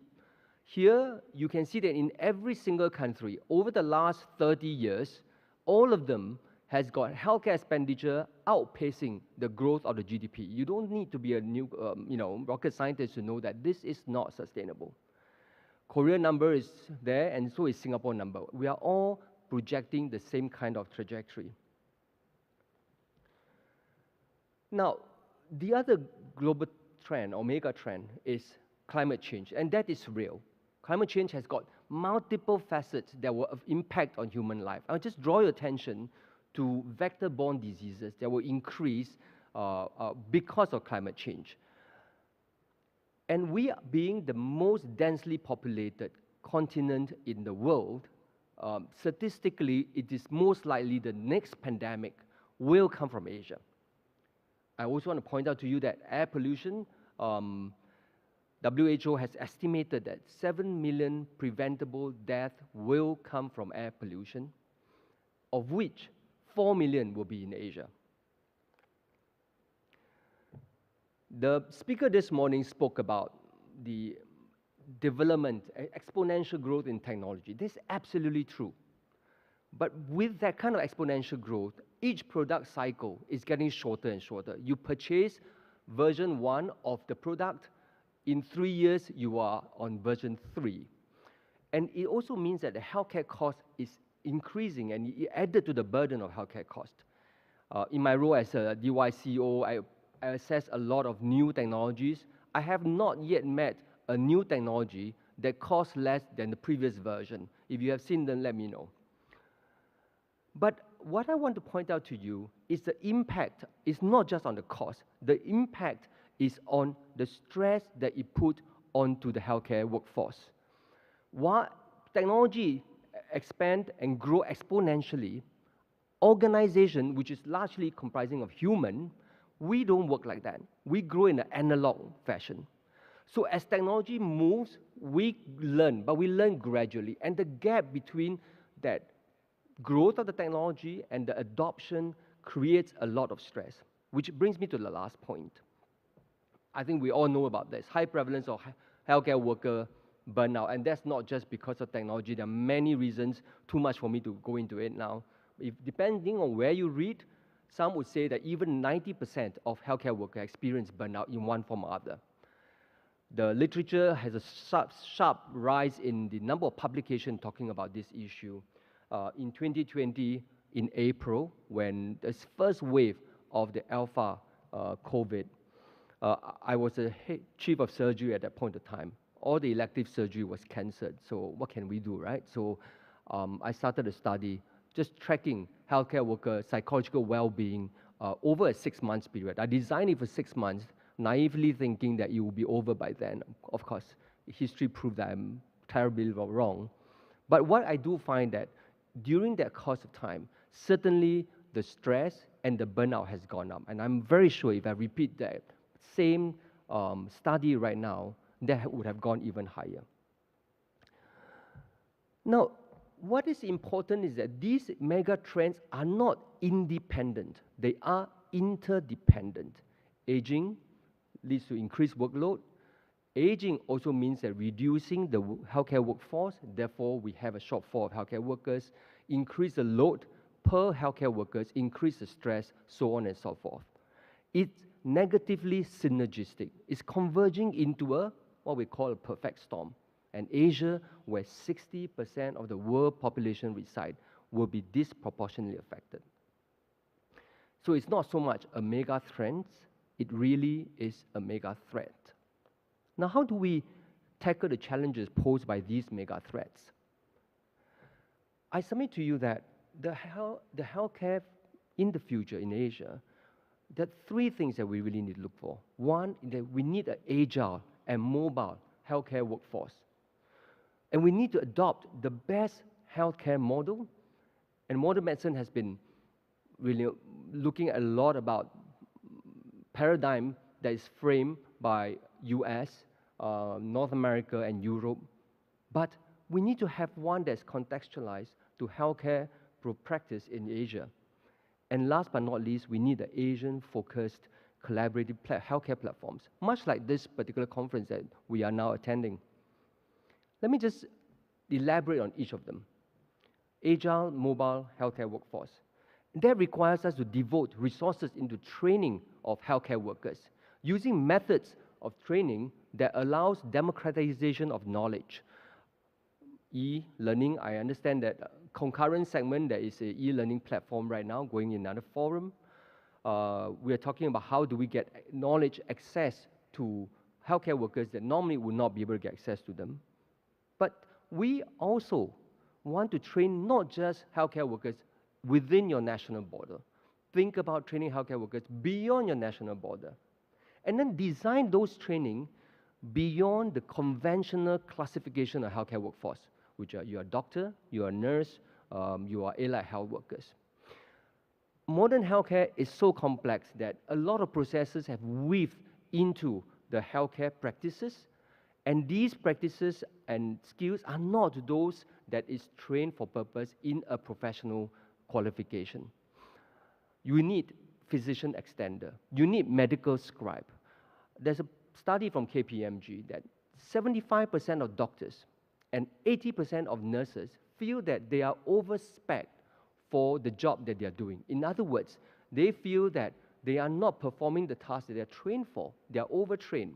But the solution to this is not to reduce the quality of the training, but instead to create and layer workforce, a new type of workforce that can supplement and complement the professionals so that they have time then to do what they are trained for, to practice at the apex of the license. Then you need to disrupt the barrier, and you can do the training, you can create the right type of workforce. We need to disrupt the barrier that restrict the mobility of healthcare workforce. I'll give you an example. A nurse that is trained in India, they come to practice in Sri Lanka, Singapore, even if they are very well trained. Similarly, nurses coming from Singapore can't practice beyond our shore. And it is not an issue of competency, it's an issue of barriers that are set up. Now I want to tread this very carefully because brain drain is a real issue. If Singapore hire a nurse from Sri Lanka, does it create a brain drain and therefore impoverish Sri Lanka? Now, speaking to many colleagues in the region, it is not always the truth that if you hire someone from some country, from different countries, you create a brain drain. In Sri Lanka, it is not a lack of capacity. It is not a lack of capacity to train nurses. The problem is that there are not enough people who want to sign up to be a nurse because it's deemed to be a job that is not prestigious. It's deemed to be a job that only allows you to operate and function within a very confined domain. If we liberate the job market, these become an attractive job. You increase, in fact, the base of people applying for a job. So what I've learned is that it is not so much you cannot hire beyond your border. What you really need to do is to make sure that you train more than you hire. Adopt the best healthcare model. As I mentioned, our modern healthcare is very much framed by many thoughts and philosophy and methods in US and in Europe. But I'll put to you that many outstanding healthcare models in Asia that's contextualized to our culture, our economic development and our society. The approach is usually practical. Do what needs to be done, not what looks good. If you look at this is the Bloomberg Healthcare Efficiency Index 2020. The top 4 countries, Singapore, Hong Kong, Taiwan, South Korea, they are ranked as the most efficient health system. Looking at 2 indices, one on one hand is the percentage GDP spent in healthcare. On the x-axis is the life expectancy. Same set of data, seen differently. You see that, again, y-axis is the healthcare spend, x-axis is the longevity. Asia is represented by dots in yellow. Europe, dark blue. America or North America, light blue. You can see that the Asian countries are clustered around the right bottom corner. So we are spending less, but we are attaining high life expectancy.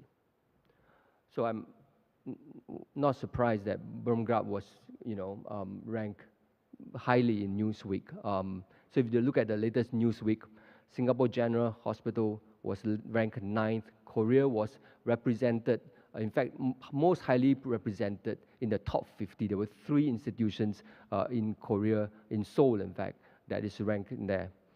And there are 2 in Japan. But maybe the question we really need to ask is that if we are doing so well, why do we only have 6 in the top 50? Why aren't we having 25? And it's not just the public or the country as a health system is doing well. I just want to give you 2 examples. This is a private health system in India. On the left, this is Narayana Health in Bangalore. 8,000 open heart surgery. The founder, Dr. David Shetty, has an aspiration that he wants to create open heart surgery at a cost of less than 1,000 USD. The last I checked, he's very, very close to doing that. If you visit them, you will see that they have 50 beds, pediatric ICU, cardiac ICU bed, and in front of each of these small beds and cots, there's a uniformed person. And every 20 minutes, a bell will ring. And everyone will stop what they're doing, they go wash their hands. This is the way they cut down infection. And their infection rate is one of the lowest in the world. And I later found out that these uniformed personnel, they are not nurses. In fact, they are village women that were trained to do very specific tasks. If the BP goes up, this is what you do. If the heart rate goes down, this is what you do. Very protocolized and very clear. Now, this does quite a few things. Number 1, he reduces the cost structure. Number 2, he widened the market. It's hard to find nurses. And therefore, now you got a different type of workforce that's able to contribute actively. And thirdly, and this is very important, it gives these village women an opportunity to work something meaningful that ordinarily will not be available to them. And they are extremely loyal and thankful for the organization. Aravind Eye Hospital, 4.5 million outpatient visits, 500 eye surgery, of which 50% are either free or heavily subsidized. And yet they have a top line margin of 31%. How did they do it? Efficiency, skill. And they did it exceedingly well. The last thing I want to touch on is to do all those things, to educate, to share best model of care, we need to establish a collaborative healthcare platforms. This is one example. We need academic medical centers, we need public healthcare institution, we need public healthcare institution working on priority areas such as regional data bases that allows us to learn from our own data, set up Asia trial network. 60% of world population lives in Asia, but 80% of the medical journal publications come outside Asia. That balance has to be readdressed. We want to collaborate on innovation, and not necessarily always the most expensive innovation, but innovation that can reduce cost or improve access to care. Drug and vaccine production, certainly COVID taught us that unless we have in-house capability here, the next pandemic, we will still not be prepared for it. We want to strengthen the health system by capacity building for healthcare workforce, upscaling them, looking at the modern healthcare management philosophy. And in fact, it is with that reason that my institute is setting up an Asian Institute for Healthcare Management and Leadership, curating a knowledge hub for modern healthcare knowledge, curating faculty members that are healthcare practitioners and leaders in this field to impart the knowledge to the region. And this platform, of course, have to be built on equal partnership. Now, Korea, I was mentioning about vaccine. I think this happened earlier this year. The second vaccine cooperation forum. Now, Korea is becoming one of the fulcrum country looking at vaccine production and drug production. I just want to leave you with this story. In 2020, I was almost out of a job, right? As chief of surgery, we can't operate. So one of the things I did was that I set up this study. It's called COVID Impacts, COVID Impact and Actions in Surgery. I want to look at the collateral impact to surgical system in the region. How does COVID disrupt surgical services? There is a travel lockdown, nobody can travel, so I literally make cold calls. We make cold calls. We recruited 9 countries, 15 institutions, and they're all listed here. And it allows us to look at huge numbers. This is just using, there are 4 work streams: emergency surgery, breast cancer surgery, colorectal cancer surgery, and the last one is looking at the system level, policy changes in the national level, provincial level, and how does it impact on the hospital level. So just using breast cancer as an example, it allows us to collect almost 4,000 cases over these 2 years. And this is looking at the age of diagnosis. We also could look at the delay to surgery. But the reason why I'm telling you this story is for this picture. This happened last month, February. After working on this project for 2.5 years, sharing sensitive data, but they shared because they trusted.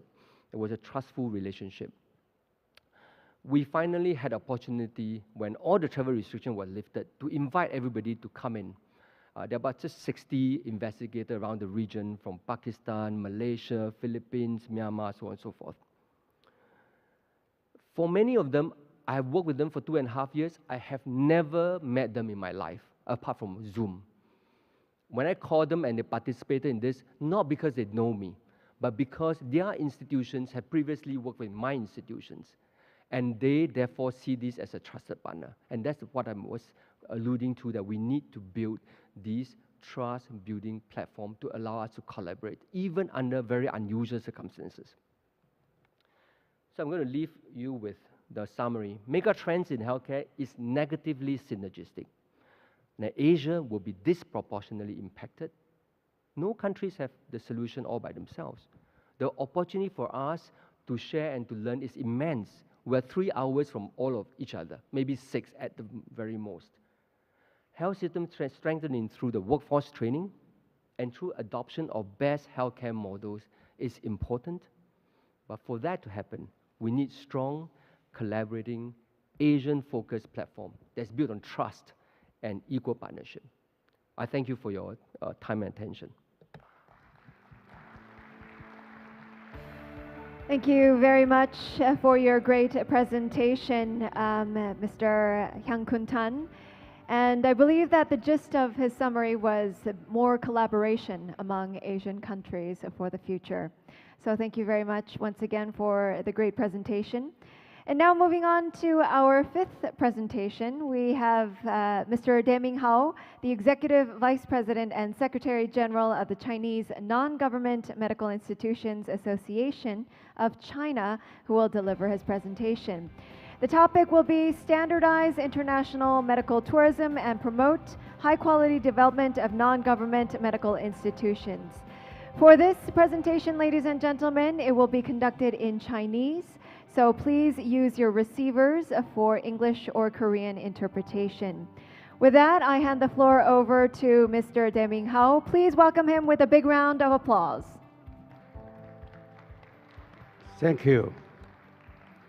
Ladies and gentlemen, good afternoon.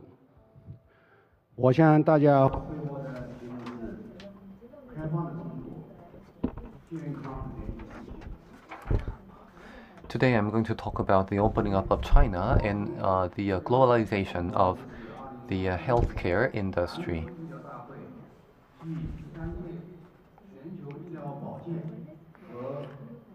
It's a great pleasure for me to attend the Medical Korea 2023, the 13th Global Healthcare and Medical Tourism Conference. Together with experts, scholars, and industry leaders from the global medical and health field, we should jointly discuss the coordinated development of international medical tourism and work together to build a community of common health for mankind. As the global epidemic is gradually under control, this conference is of great significance to promote steady recovery of international medical tourism, strengthen the cooperation of the international community, and break new ground for the prosperity and development of international medical tourism.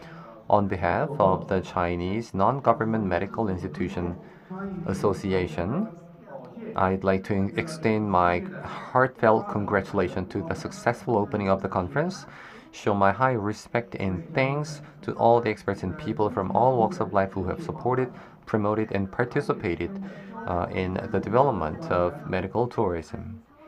Ladies and gentlemen, with the development of global economic and social globalization, penetration and integration between industries are increasing. In particular, the trend of integration between the tourism and medical industry is on the rise. Medical treatment has no borders, and tourism facilitates health. The medical tourism industry is booming all over the world.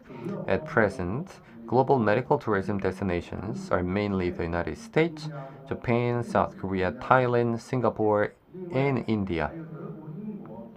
In addition, there are emerging market countries such as Germany, Britain, and Switzerland.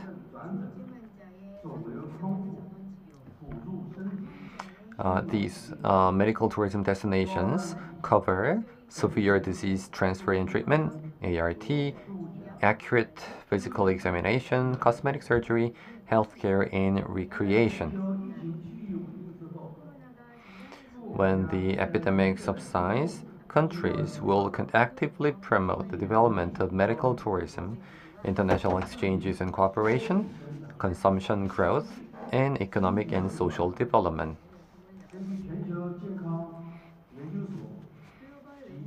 According to the Global Wellness Institute, the global medical tourism industry is expected to maintain an annual growth rate of 15 to 25% over the next 5 years. The medical tourism market will grow by 20.9% by 2025, which will become the first driving force of the global health industry growth. Domestically, international medical tourism will witness development opportunity in China. Outline of the Healthy China Plan 2030 stated that health and old age care tourism should be integrated to expedite the development of new industries, new business forms, and new models of healthcare. Besides medical health tourism industry standards, norms will be formulated to build healthy and medical tourism destinations with international competitiveness, as well as TCM health tourism should develop vigorously.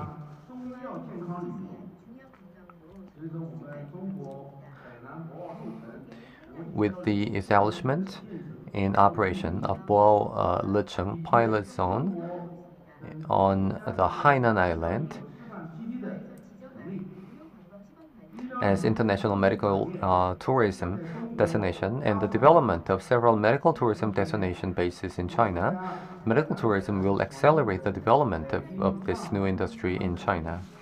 Nowadays, Hainan, Guangdong, Beijing, Sichuan province, and other places takes the lead in exploring the development of medical tourism. Besides, Chinese huge population, together with elderly, with a growing need for medical care, will lay a solid foundation for the big health industry. According to in China is a very safe country and socially. This lays for the huge foundation for the One Health industry that China aims to grow. According to the World Health Organization, Chinese healthcare spending is expected to reach $2.5 trillion by 2030. Ladies and gentlemen, developing non-government medical institutions in healthcare industry was proposed by General Secretary Xi Jinping at the opening ceremony of the 19th National Congress. In June 2019, non-government medical institutions was clearly listed as an important part of China's health service system. but serve as an engine to meet the needs of different groups of people for medical and health services. In recent years, China's non-government medical industry as a whole is in a trend of continuous upward development. I believe China will be one of the most dynamic cooperation partner in a great market. Up till now, China has more than 524,000 non-government medical institutions and nearly 25,000 hospitals, accounting for 67.7% of the total number of hospitals in the country. The number of beds make up about 30%, but the total number of services only occupy about 20%. Therefore, we have a lot of opportunity for international cooperation. The number of private hospitals increased by 15% year-on-year, and the service volume increased by about 10% annually. We can see from this that in 30 years, the non-governmental medical service sector will account for 50% in China. By that time, the number and volume of non-government medical organizations could be over 50%. And then we would announce that China's task of reforming the medical and health system has basically been completed. Since 2019, in particular, China's state policy has supported non-governmental hospitals in developing specialized medical services. A number of non-governmental medical brand service institutions with core competitiveness were created in ophthalmology, orthopedics, stomatology, obstetrics and gynecology, pediatrics, tumor, psychiatry, cosmetic surgery, and other specialties, as well as traditional Chinese medicine, rehabilitation, nursing, physical exam, and other fields. In terms of specialized hospitals in China in 2021, cosmetology hospitals had the highest proportion at 100%, followed by eye hospitals at 95.1%, followed by orthopedic hospitals at 94.1%, OBGYN clinics at 93.2%, and dentist clinics at 84.2%. Ladies and gentlemen, Chinese Non-Government Medical Institution Association is the only national industry organization engaged in the service and management of non-governmental medical industry in China. With the care and support of industry colleagues in all sectors of society, we have played an irreplaceable role in strengthening industry self-discipline, maintaining industry reputation, regulating the healthy development of the industry, and enhancing international exchanges and cooperation. It has become the largest non-government medical institutions in China and even in the world. And it has become an important component of China's medical and health service system, together with public medical institutions established by the government. Since it was established 8 years ago, the association has 10 departments, including the administrative office, member organization department, academic training department, investment and financing service department, talent and technology service department, legal department, international medical tourism department, insurance department, medical quality evaluation center, and information center. Furthermore, 62 national branches and over 230 provincial and sub-provincial and municipal associations have been officially established.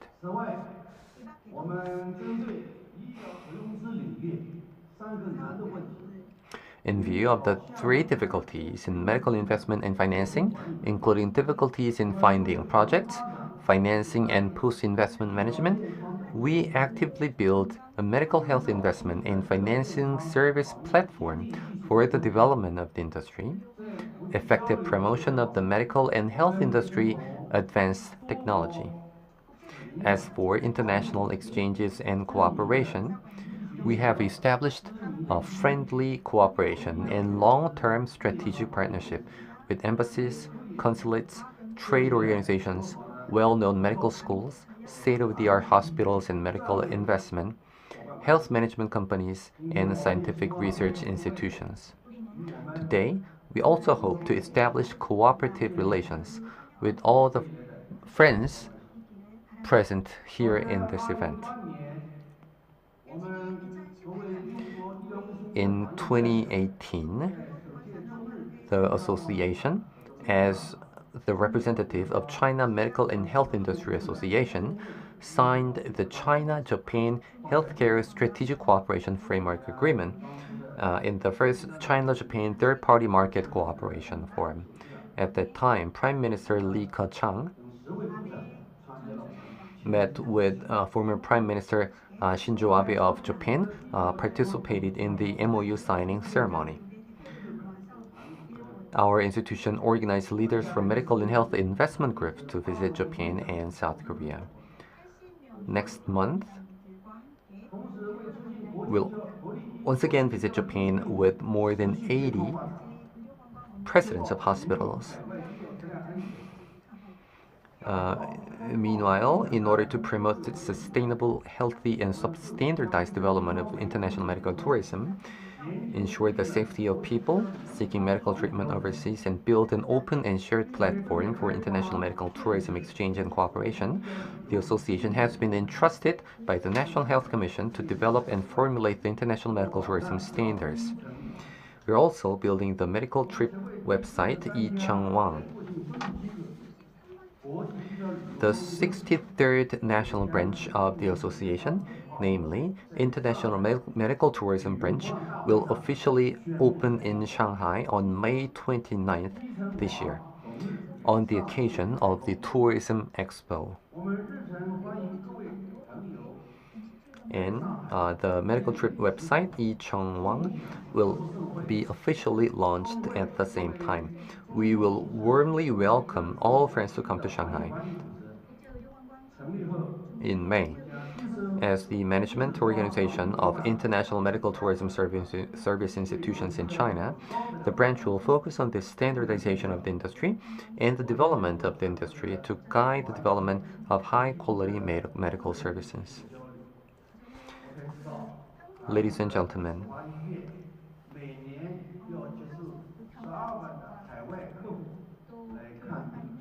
I also have experience of cooperating with Korean medical institutions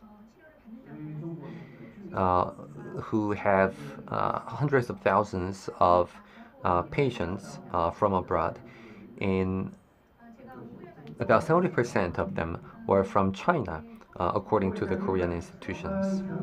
Now, in the afternoon forum, we have much less audience in this hall, which is a shame. Now, the association has always been gathering social forces to build a healthy China as its development vision, taking the development and standardization of social medical services as its historical mission.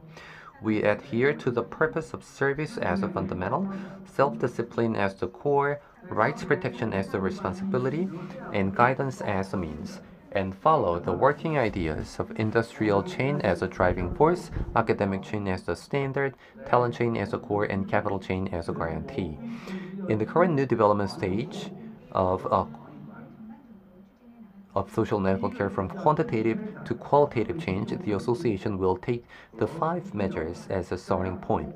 First, we'll continue to carry out the national industry evaluation of social credit rating and medical quality and serviceability to improve the management and service quality of non-government hospitals.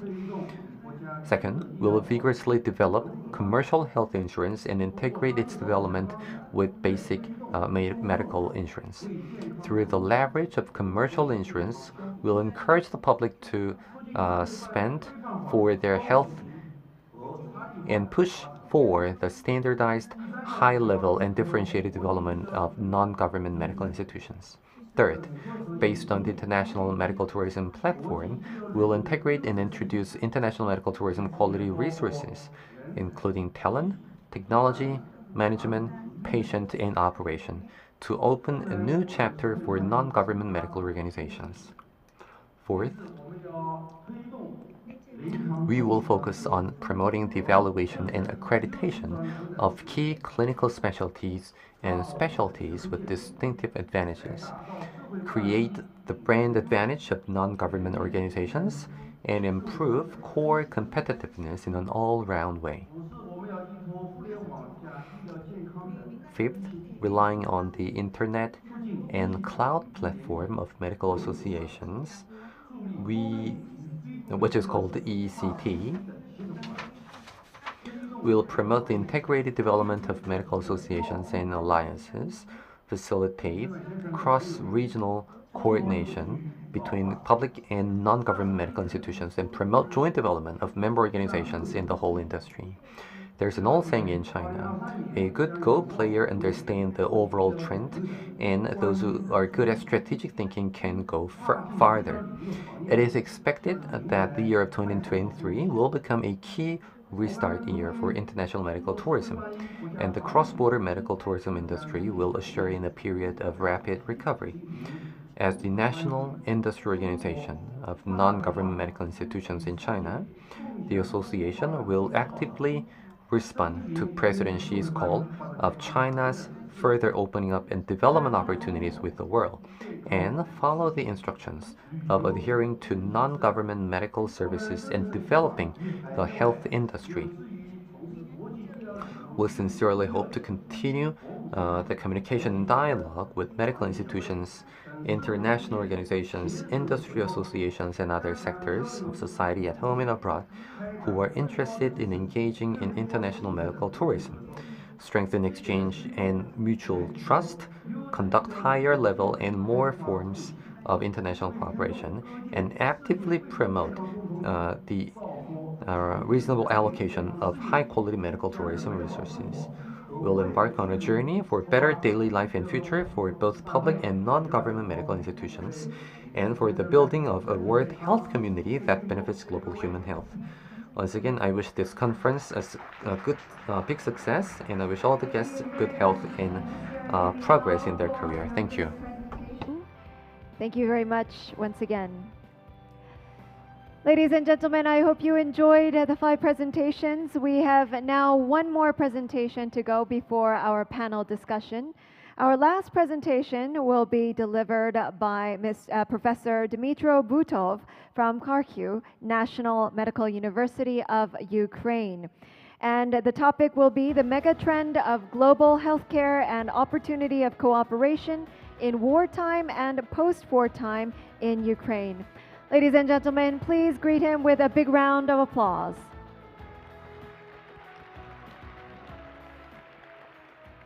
Thank you for introducing me. Thank you to everyone, and hello, and thank you to organized committee to organize this very good conference, and I will start. I have no conflict of interest about that presentation. And about Ukraine. Ukraine is the country that is eastern of Europe, and the country has the second place of area in Europe. And we have self-language, history, and another for another countries. And about structure of Ukraine, we have 24 regions, and we have Crimea and two special cities like Kyiv and Sevastopol. And Ukrainian history started in 882. It was Kyiv Rus, and After that, in the west of Ukraine, it was Halisa Volhynia, and after that, in 1649, it was Kozak Hetman, and that period, Ukrainian created the first constitution in the world, 1710, and here you see, it's not working. Here you see first and the last pages of the constitution. And modern history of Ukraine started 1991. About economic of Ukraine, we built planes, ship, rockets, and of course mining and production, iron and steel industry, and of course another, and tourism. In the lowest slide, you have three cities. It's the first, it's Kharkiv, big city, Odessa, and Kiev. Kiev is capital of Ukraine, and that old cities and has a very big history. About health care system in Ukraine. About population, and Ukraine started modern history in 1991, and it was 52 million, and the last time of history we had decreases population of Ukraine, and in here you see between 2014 and 2015 it is big increase in decrease in population of Ukraine, and that period Russia occupied Crimea and occupied part of regions like Donetsk and Luhansk. And started 2022, Russia create a new war in Ukraine, and a lot of people migrate usually in the European Union, and now we have that about numbers of population of Ukraine. And about burden of diseases in Ukraine, usually for Ukraine it is cardiovascular diseases the first place, the second place it is cancer or oncology. Of course, we have problems with HIV and tuberculosis. Tuberculosis, we have problems like in Korea. It's almost same incident of TB in that country and my country, but here we, you have susceptible tuberculosis, and in Ukraine we have a lot of resistant form of tuberculosis.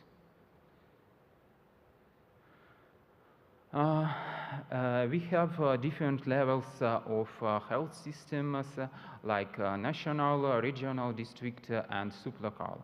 Like I said, we have 24 regions, Crimea, and special city. Each regions have main hospital, regional hospital, and it is third level of healthcare system. And after that, each region have districts, and that districts have district center hospital, and patients come in for that from that places to that hospitals, and we have local or sublocal hospitals or ambulance. It's usually small town, village, and main important it is national. We have in that level usually that in that center, usually if we cannot to treat patients or diagnose some diseases in another levels, and it is will be that almost last chance to treat patient in that level.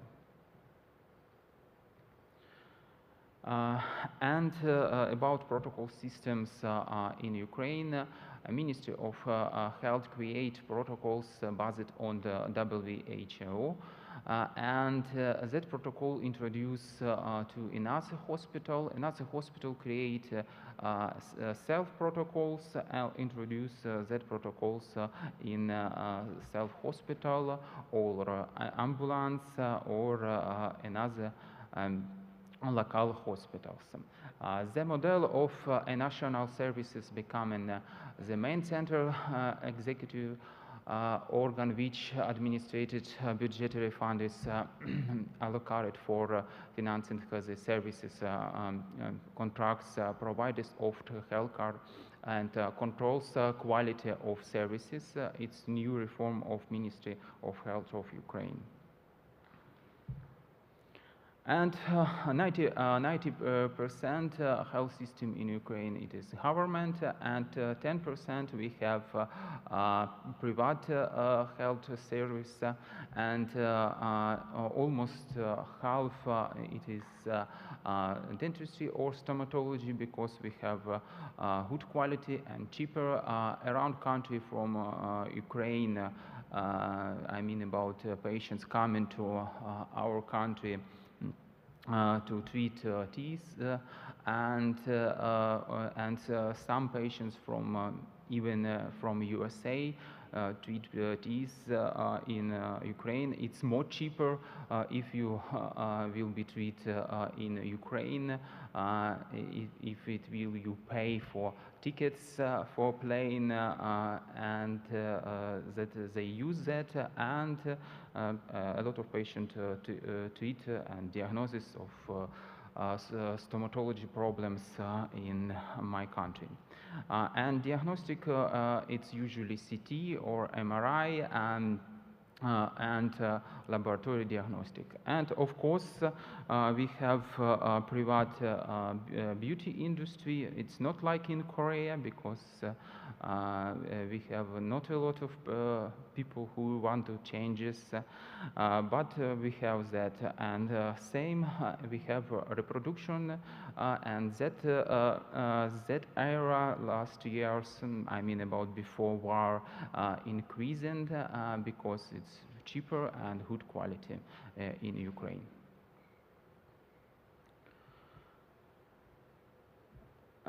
And we have electronic system in Ukraine. It's one electronic system in my country, and each hospital in my country can create case history and to put that information in that case history. And another doctor in my country, another region, another hospital can open that case history and can use if patients have new cases, some diseases, and for doctors it's very good system to work in, because I had some fellowship, Germany, Spain, and in other countries. They usually have just only local electronic system, and they cannot spread that to another hospitals. But Ukraine has that electronic system. It's very simple. And we have a little bit different electronic system, but it's also general to all Ukraine for patients with HIV and tuberculosis, because it's more complicated cases to treat, to diagnosis, and but each doctor can open that information for each part of Ukraine and can use to treat diagnosis to patient. About medical education, we have a little bit different medical education if you compare it to Western countries.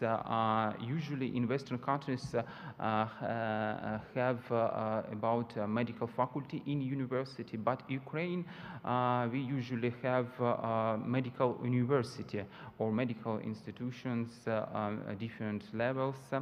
And the last years we created some faculties in bigger university medical faculties.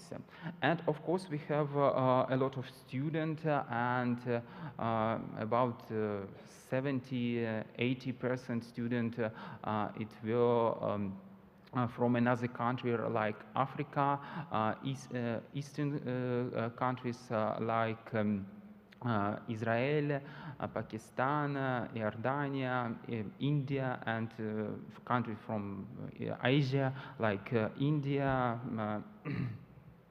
and in other countries. And of course we have postgraduate education. It's different institution.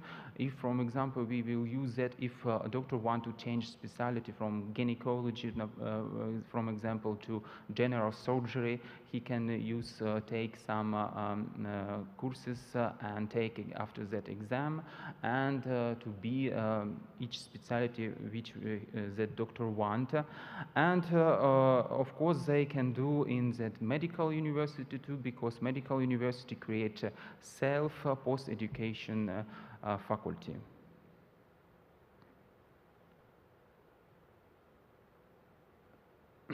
And about Ukraine and Russia war, before and on the morning of Tuesday, February 24, 2022, at 5 o'clock, the Russia Federation attacked Ukraine without a declaration of war, without any warning. And I was at home, and I heard and saw that. I lived in Bombasevic a few weeks, and I saw the terrible situation in my country, and that continuum still present day.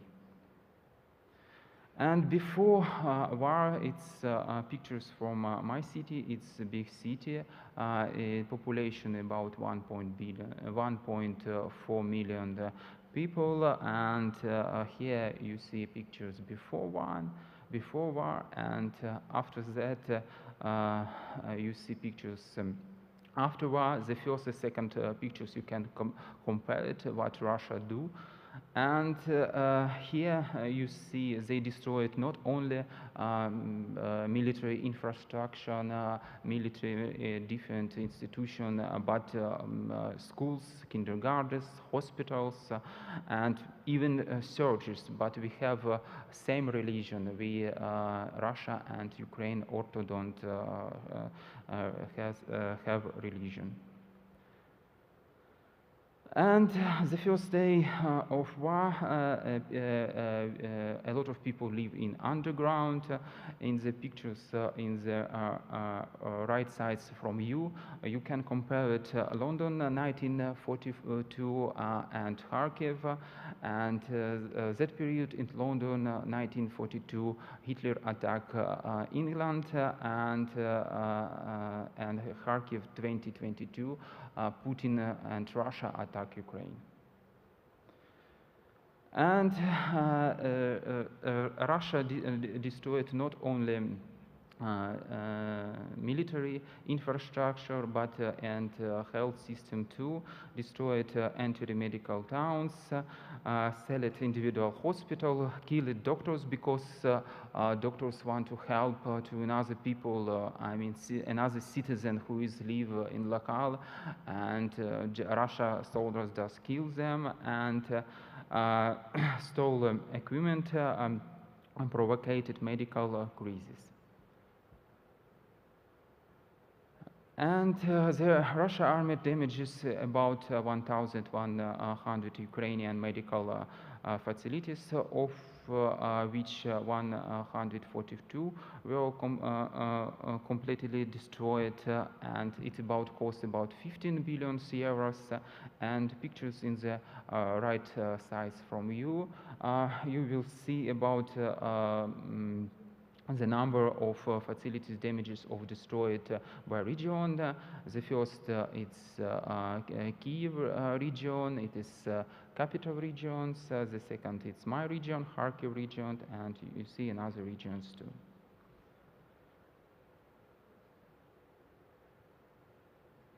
And here WHO registered all damages in Ukraine about Russia aggressions.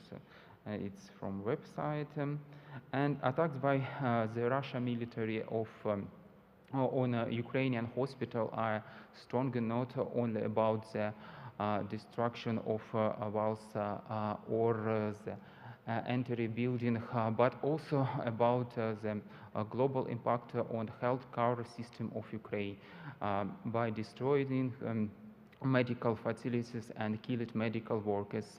The Russian military not only harms the unitary settlement and takes away the most precious things life, but also affects the future, because due to such attacks, some people will not be able to receive competent help in at timely and high quality manners. And we have war, but Ukrainian health system working. And we tried working, our doctors, nurse, and another medical person try to continue and work in this difficult time. We can look in the sky and hear songs from rocket and different which rockets it will be more danger for us, which not. It's important to know, because if it will be very high risk to destroy the hospital, we must go to in the bomber service and continue our work in bomber service. Here you will see in our publication about diagnosis and treatment services. In 2022, we study all regions from Ukraine, and at almost all methods workers in to be hospitals, and almost all drugs present in to be hospitals from in Ukraine, and but I mean about not occupied territory, and we continue working for that difficult time. Our Ministry of Health of Ukraine create a health card recovery plan. That plan supported Cabinet Ministry of Ukraine. And of course, we have main points for cooperation. It's education, it's exchange of experience. We can give our experience, war experience, because when we have peacetime, we don't think about that.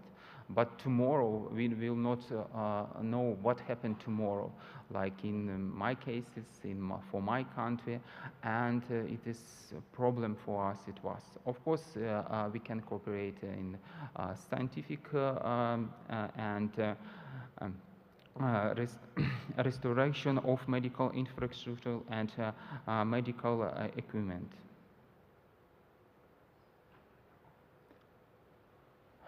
Thank you for your attention.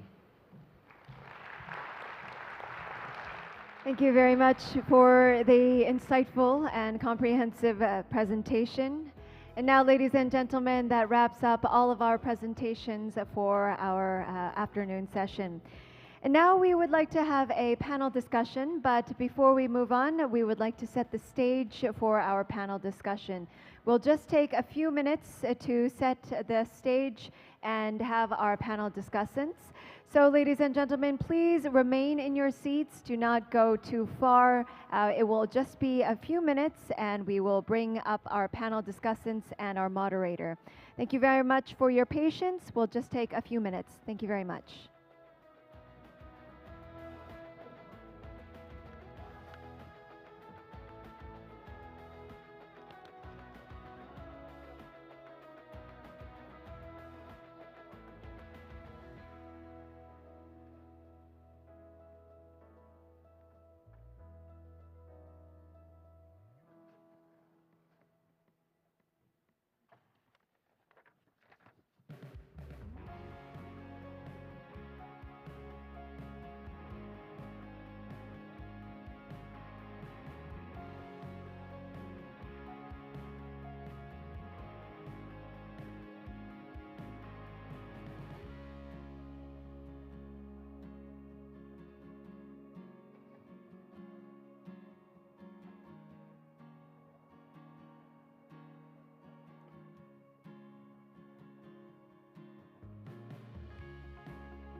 Now, ladies and gentlemen, I believe that we are all ready for our panel discussion.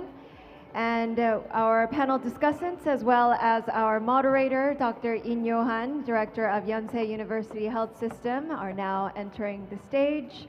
Once they get situated and seated, we will begin our discussion.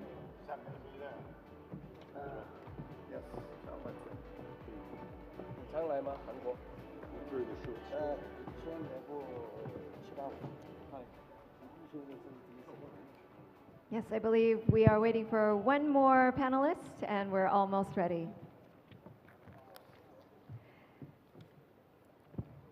And now with that, I hand the microphone over to our moderator, Dr. In Yo-han. Ladies and gentlemen, please welcome them with a big round of applause.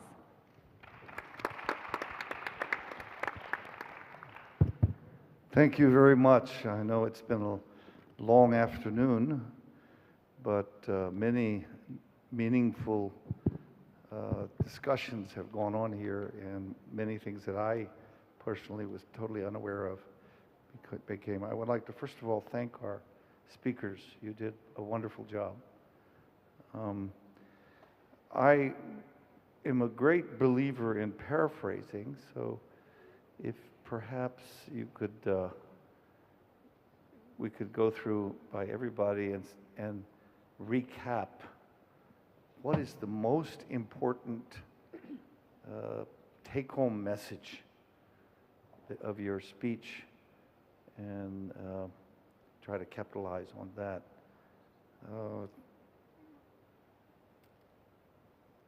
Keith spoke mostly about the future. Wad was very good at giving us also some futuristic. I'm particularly impressed with Bumrungrad Hospital. I've heard so many good things about Bumrungrad. You did not share all the real deep secrets of how you develop so quickly. That's the only thing I want to scold you for. No, I'm just joking.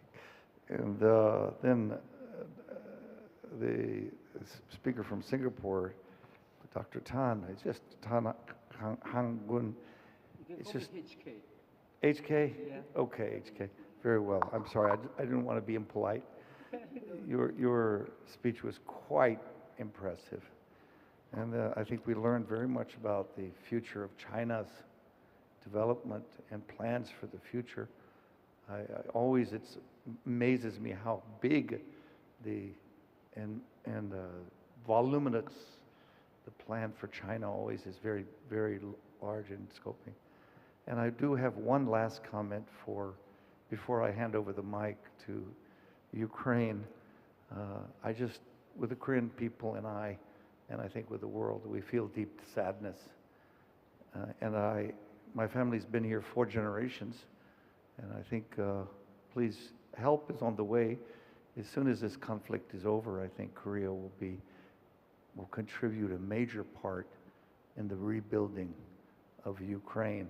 So please, help is around the corner. I hope the conflict is over soon. I'll begin with Keith. Take-home message for today. Take-home message today. I think my main point was I want to come back here in 15 years' time. And to be able to do that, you need to extend my life expectancy.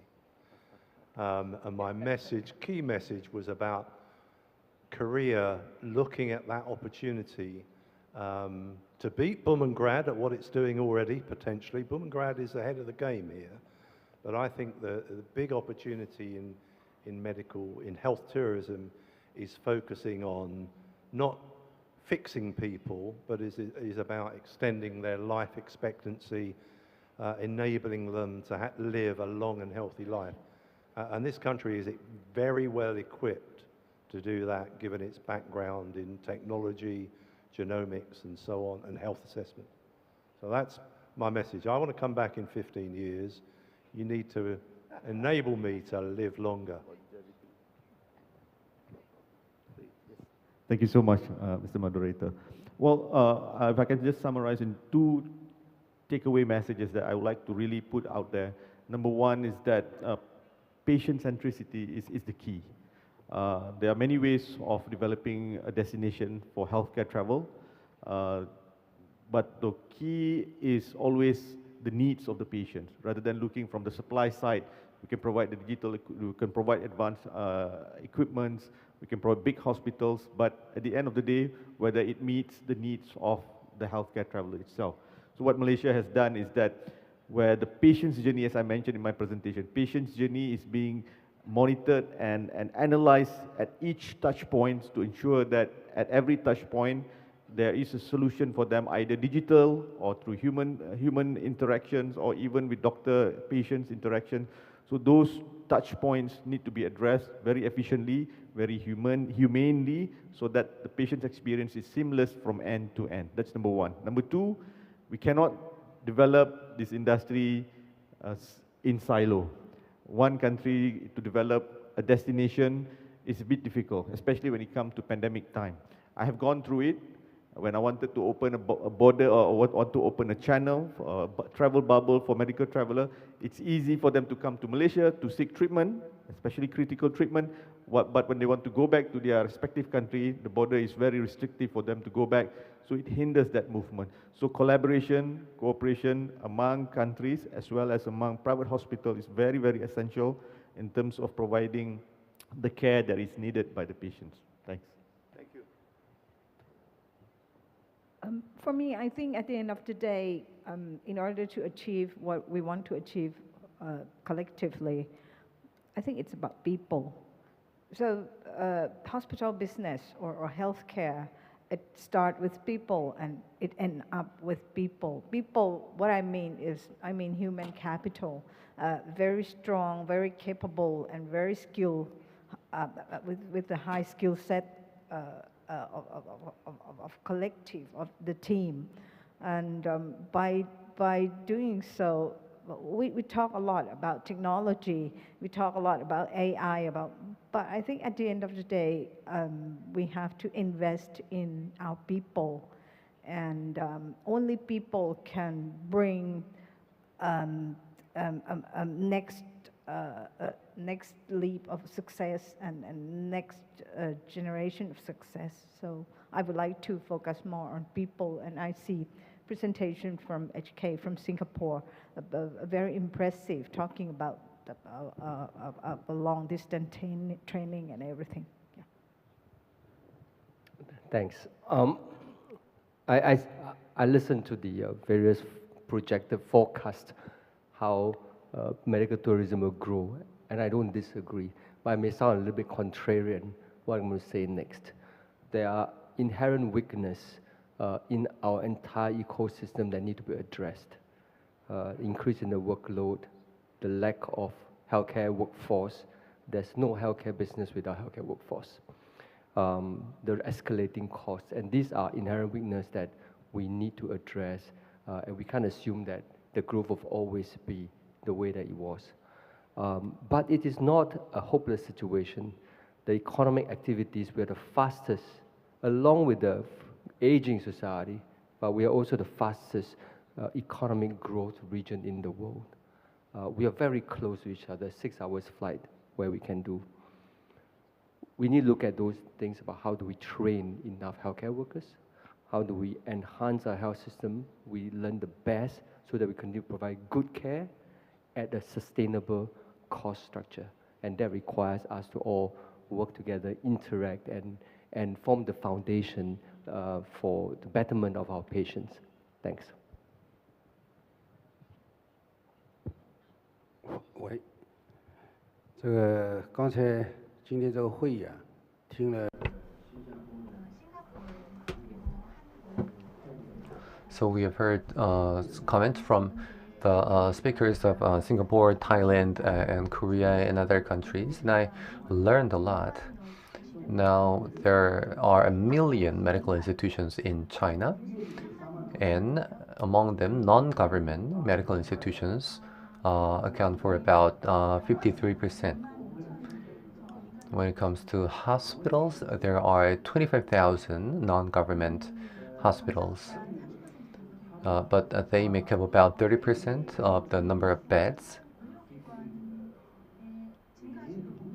And when you look at the growth in the number of medical institutions, the growth rate is about 15% annually. So it means that this year alone, we will have 2,500 more medical institutions in China.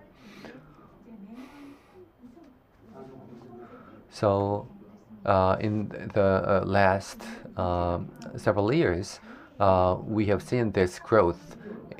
So to sustain that growth, we need talent. We need academic exchanges, and we need clinical skills. So our colleagues from Singapore, Thailand, and Korea talked about the advancements in service and medical science. And I hope we can learn from them.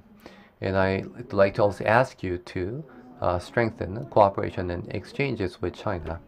So on May 29th, in the expo in Shanghai, the association will launch a website called Yichengwang, which is a medical tourism website.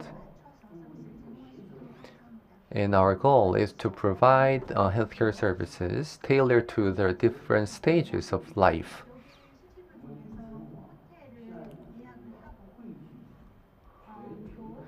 And we have a separate website or system called C-Trip, where patients can book accommodation. And we're going to strengthen the connection with this service so that tourists and patients can be referred to quality medical institutions combined with remote medical services. So I'd like to ask you to visit Shanghai on May 29th to make the event more special. So we are really building a network open to all countries in the world. I really look forward to forging international partnership in this new network. Thank you. Thank you very much, Professor Hung Daring.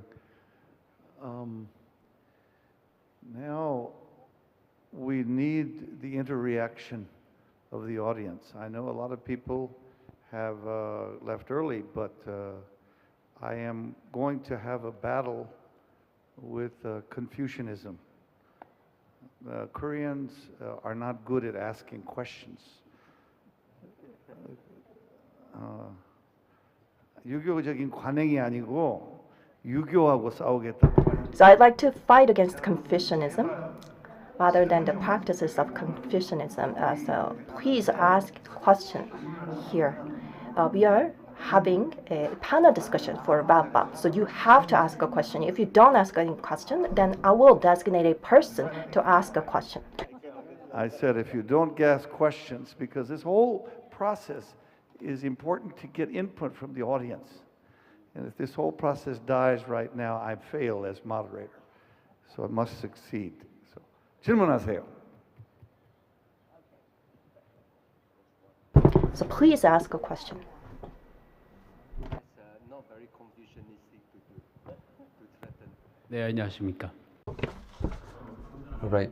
Good afternoon. I'm not a Korean, but I will ask a question. I'll try to give you a question. Thank you very much to all of you for the brilliant presentations. My name is Javier Molina. I'm the director at Medical Avenue. We have a medical tourism facilitator working with Severance Hospital and other hospitals here in Korea. My question, I have several questions. So the first one to Mohammed, I think we spoke before. Like, what do you think is the role of companies like ours, if you might, particularly in Malaysia, and if you can explain or develop for the medical tourism industry. For Mr. Pollard, also an additional question. You spoke about this intersection in between medical tourism and wellness. How far do you think Korea can take this one, looking into the future? I would like to ask everybody, like the presentation from Professor of Singapore was brilliant, and thank you very much. The message from Bumgrad, it was clear and loud, and that's why you're the best in marketing in this industry. So thank you very much.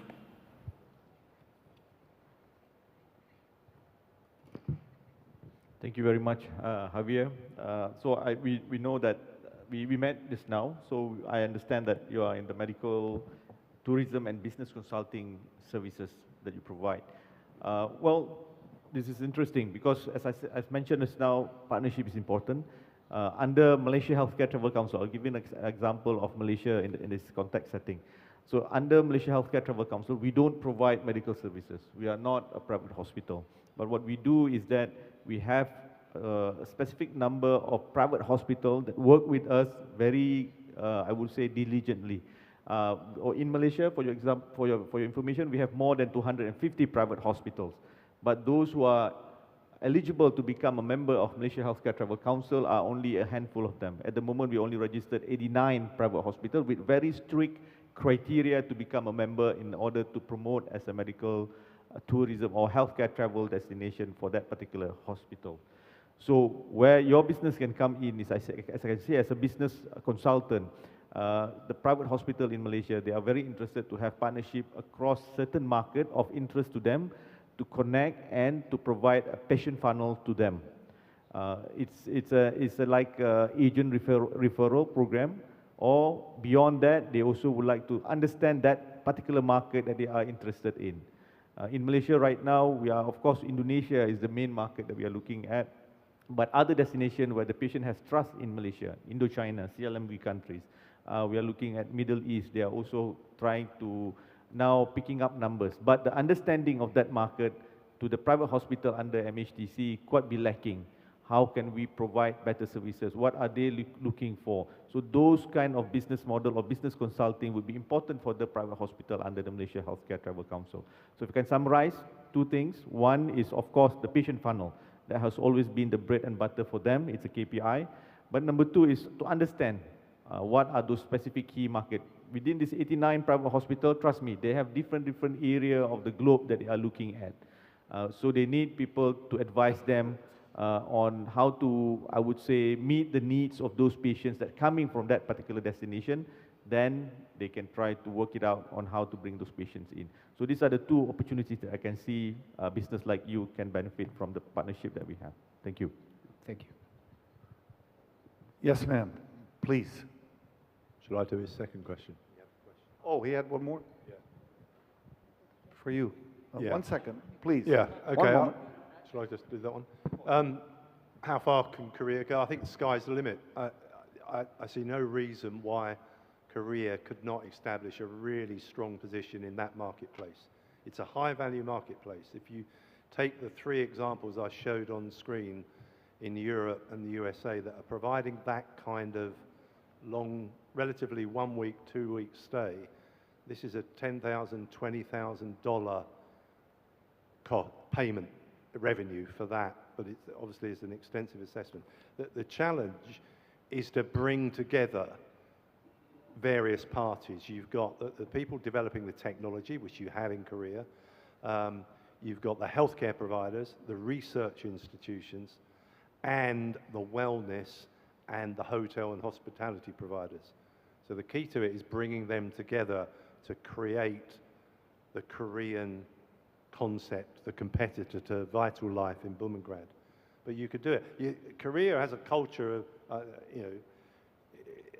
people who, once you are set an objective, you commit to it, and we're going to make this happen. And that's what's happened with medical tourism historically. I see no reason why you can't do it in that new area. Thank you. Sorry. Thank you. I think my question can be related to your comment too. So, hello, my name is Sujong Shin. I'm from Nanuri Hospital. I'm a manager of International Healthcare Center. So my question will go to Mrs. Napas from the Pulmonary Hospital. Like you said, I think our service, we do provide services like there are 2 parts, medical services and then non-medical So I think I'm a part in non-medical, but like you said, it's very valuable, very important part in terms of care for the patient.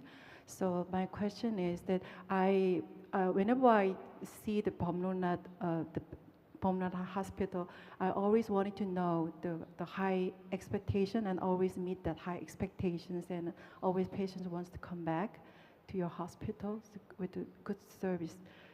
So my question is, how do you train those international healthcare personnel at your hospital? Do you hire them? So you go after the interviewing them, so they're well trained, or do you have any specific manuals or the training program? That's my question. Yeah, I think that's a combination of things, and there's lots of things. First thing first, I think by the name Bumrungrad attract many professionals, that nursing, for example, that or some technicians in the clinical area that they want to work with Bumrungrad. But at the same time, scare people with the name of Bumrungrad, and then a lot of work and a lot of workload and a very high standard, and sometimes they scare and they run away.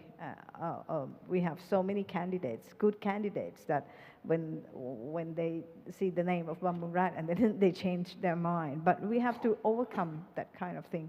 Yes, of course, we starting from at the recruitment, we recruit somebody who we believe that they can foster our culture and can be conducive to our culture.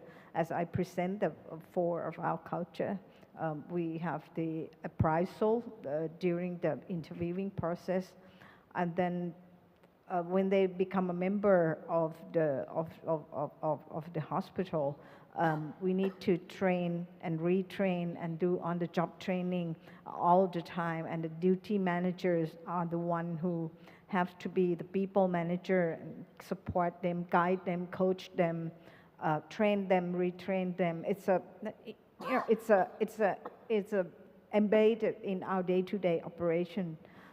And then after we train them, squeeze them, we have to give something back to make sure that we can retain them. So, and then it comes to the people development, it comes to career advancement. I think that the nursing at Bumrungrad, they have a very, very wonderful career advancement plan, and I think it's the best plan. I cannot share with you now. I'm not the nursing side, so but I know that they have like the 5-stage something, and develop the like bedside nurse and specialty nurses. They have so many specialties, cardiac nurses or physiotherapy, and these people become specialists. So they grow in their career path, whether it's a lateral growth or it's a managerial growth, whatever, it depends. And we, each and every year, we support new people, new managers. We keep promoting the existing manager, promoting up so that the new manager can have a place and make sure that they have advancement. This is easier said than done, and we cannot do this 100%. But however, I think we somehow succeed in a certain level. I hope I answered your question. As moderator, I want to add one thing. We are challenged by the volume of patients in Korea because of Korean national insurance system. So providing service is a big challenge to each foreign patient that comes. But I asked a direct question to a diplomat that came from treatment from Bumrungrad. What is the most remarkable thing about Bumrungrad? And he said one word: service. So I think you should keep that in your mind. Yeah. Somehow they are able to provide better service. Of course, Singapore, Mount St. Elizabethan and hospitals like that have wonderful service too, but the word service came out. So just remember that we've got to figure out how to provide better service. Yeah. I run an international clinic for the last 32 years in our hospital is 2,500 bed. Bumrungrad is 600 beds. They see 500,000, 500,000 patients a year. We see 60,000 foreigners a year. And these are the questions that I keep asking myself. What is the difference? Please, next question. Yeah, if I may add some part of the service that you just mentioned, probably I can add because I'm quite confident that this is quite hard to emulate. You have to realize that one fact that Thai people have a unique characteristic and have some unique DNA in our culture, because it's our culture, because we never been colonized or historical background, so on and so forth. I don't know, but you can see. I mean the way Thai why, and I can guarantee you nobody can why with the way Thai why, or the language and everything. It reflects in our service with the high touch, Thai touch, and very gentle and very kind, and that's quite a unique DNA. I think that's a part of our success. Thank you. That's exactly what I was thinking. Can I ask a question? Yes, ma'am. Hello, my name is Hanan. I have been in Korea for 9 years. I have been a student. And I'm actually from Middle East, from Saudi Arabia. My ethnicity is Ethiopian, but I was born and raised in Saudi Arabia. Anyway, it's accidental for me to be in the medical. One would say it was unusual for me to be in the medical industry, because when I started coming to Korea and promoting health, people through me came to Korea, which was not an easy thing. So I started learning and developing myself. So I need also mentoring, as I started my agency now with my former employee. And I want to know if you have one word to me, as I am actually providing cultural and values to the people in Saudi Arabia or Middle East who trusted me to come to Korea to the medical care. So I want each of you to give me an advice or a word to remember and to develop myself as well and provide better services. Thank you very much. Please take your turn. I'm going to go back to what he said earlier on, which is about service to international patients. Yeah, there is one country on this platform that provides outstanding service to international patients. It's this man here with Malaysia. And if you want to see how, not just to manage, I'm sure Bumrungrad does a great job when they're in the hospital. Malaysia has an approach to customer care throughout the patient journey. It's outstanding, it's stunning. And I always compliment them on it. It's about personalized customer care for me. That was more than one word, sorry. Okay, please take turns. Thank you so much, Keith. So the situation is always that. We are a centralized agency. I believe what Bumrungrad is doing is very wonderful, but that is at a hospital level. But what Malaysia Healthcare Travel Council is doing, it's at the national level. How do we bring in together the right people within the industry to develop the right ecosystem that caters for the patients, they themselves. We heard the earlier morning presentation saying that customization, personalization is the key in moving forward. This is what Malaysia is doing right now. So we want to cater for every different type of patient. There are patients who come to Malaysia very, very familiar. They go down the airplane, they can go straight to the respective hospital and get the treatment and go back. But they are at the other end of the spectrum, which are really, really in need of help, or some of them are in need of comfort and I would say easiness. So those are the patients that they don't mind paying for this comfort. They don't mind invest in this comfort because they want that easiness, quality care for their peace of mind, as I mentioned. And this is what Malaysia Healthcare bringing at the table. I just give you one example is that for extension of visa, for example, There are patients who are supposed to stay in Malaysia without any visa for 30 days. But after that, if the sickness require continuity of care, they need that extension. If they go direct to the immigration department, there might be some difficulties. But if they go through Malaysia Healthcare Travel Council, free of charge, we are assisting them, and we will verify that these are genuine patients, require extension of treatment, and they will get that almost never been rejected if it's supported by the Malaysia Healthcare Travel Council. So these are the services that we are trying to provide. Just one more example, if I may. My wife and I lived here before, so she has a heart condition, and she has access to all the big or important private hospital here in Korea, in Seoul. However, when she had an episode, she tried here. She said that the equipment, the technology, the quality of the doctors are all good, but the services, again. So she told me, I want to go back to Malaysia.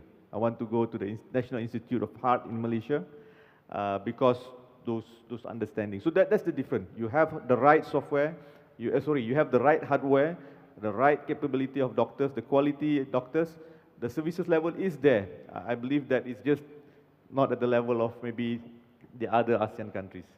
Thank you.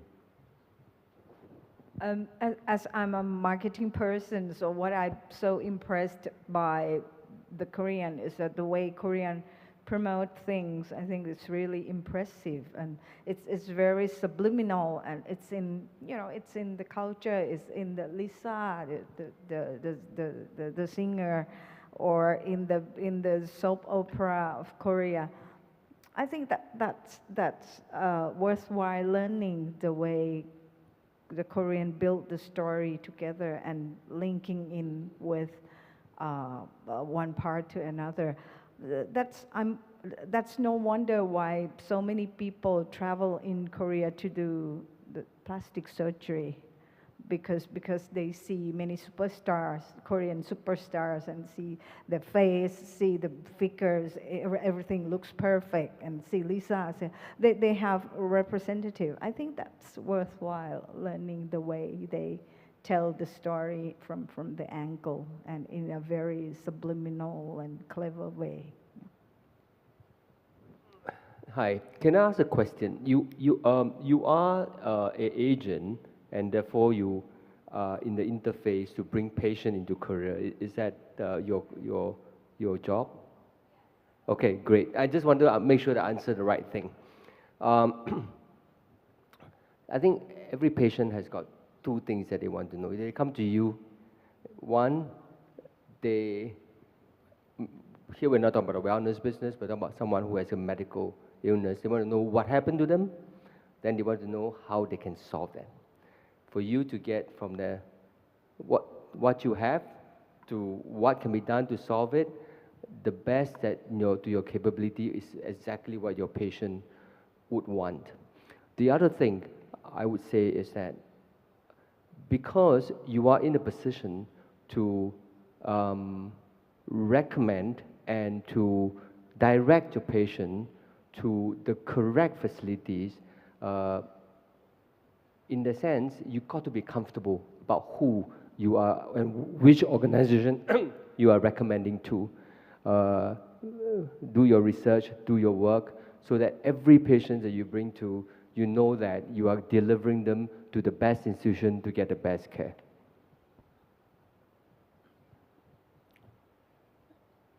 네, 질문 드리겠습니다. 조금만 더요. 여기 마지막. Well, we have one more speaker to answer the question before you raise yours.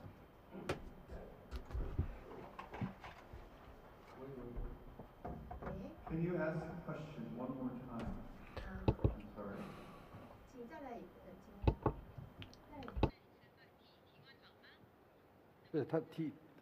통역 좀 잘해주세요. We need accurate interpretation for him.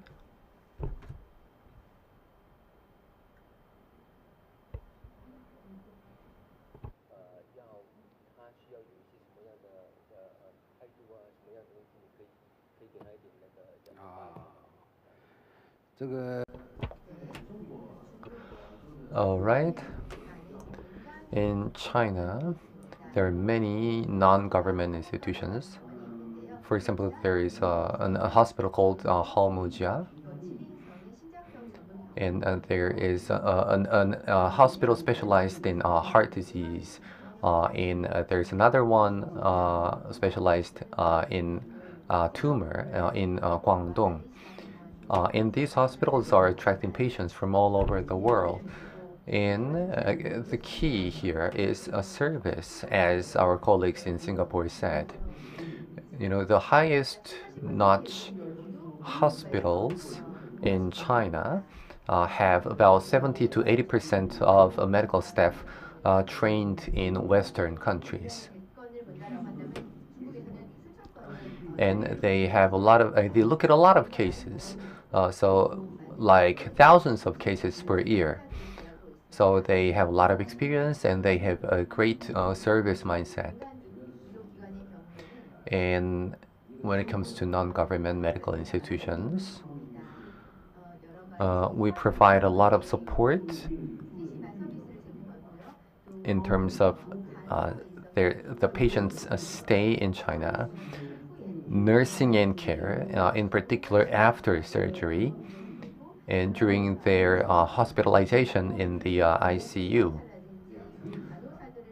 And we have highly skilled nursing and care staff who provide great services. That's why these hospitals are very popular and many patients are visiting China. I believe that medical services is not just about technology. Now, China also have challenges similar to others. I hope the case of China will help others. Let me ask a question now. This question goes to, there is a Bumrungrad, and there's Naples in Singapore, and there are many fast-growing institutions in China.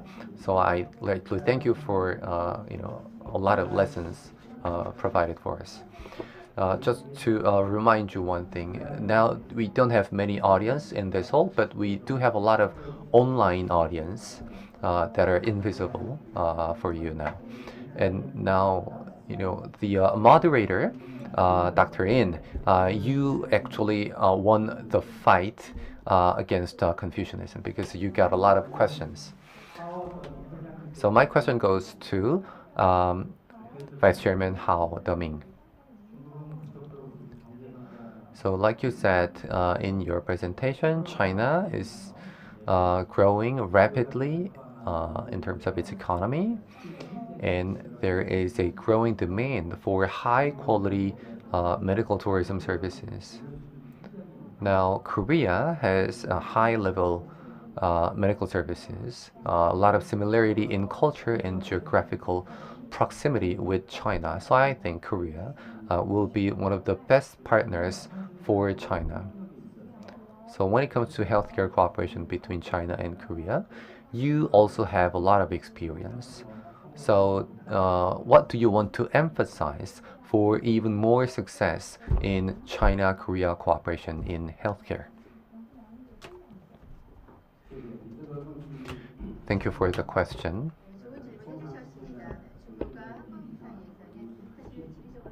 Now, China and Korea are very close to each other. And I'm from Shanghai, and although I usually work in Beijing, but my home is in Shanghai. And it takes just an hour and a half from Shanghai to Seoul, but from Shanghai to Beijing, it takes 2 hours. Now, since the opening up of China, we have had about 300 million middle class domestically who are spending a lot of money. So 300 million middle class out of 1.3 billion population. So we are seeing a lot of increase in spending in healthcare. Now, during the pandemic, for the past couple of years, many Chinese people couldn't travel overseas. When now there is a pent-up demand. On my way here to Seoul, the planes were fully booked. by Chinese travelers.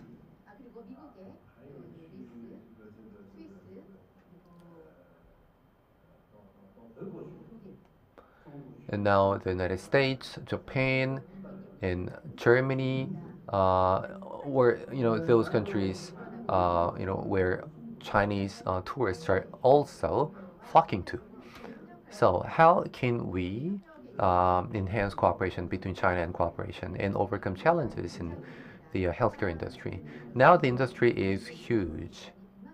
Like I said earlier, we have more than 1 million medical institutions in China.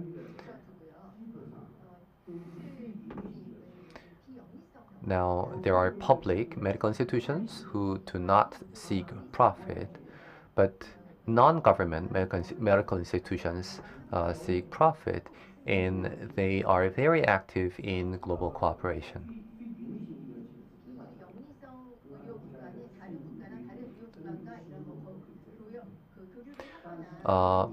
But non-profit medical institutions are not allowed to work with overseas institutions. However, for-profit institutions, like the member organizations of my association, can work with overseas institutions and share profits. Now, we are working a lot with Japanese institutions. Now, I have worked with the former representative of the Liberal Democratic Party of Japan, including the signing of a cooperation MOU in China.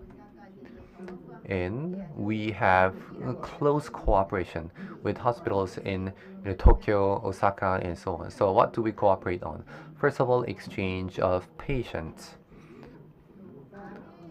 So there is a demand for cosmetic surgery, rehabilitation after cancer treatment, chronic illnesses, and so on. And Japanese doctors are invited to China for training in the short term and also in the mid-term. So the training courses should last a couple of months. So I'd like to strengthen cooperation with Korea just like this.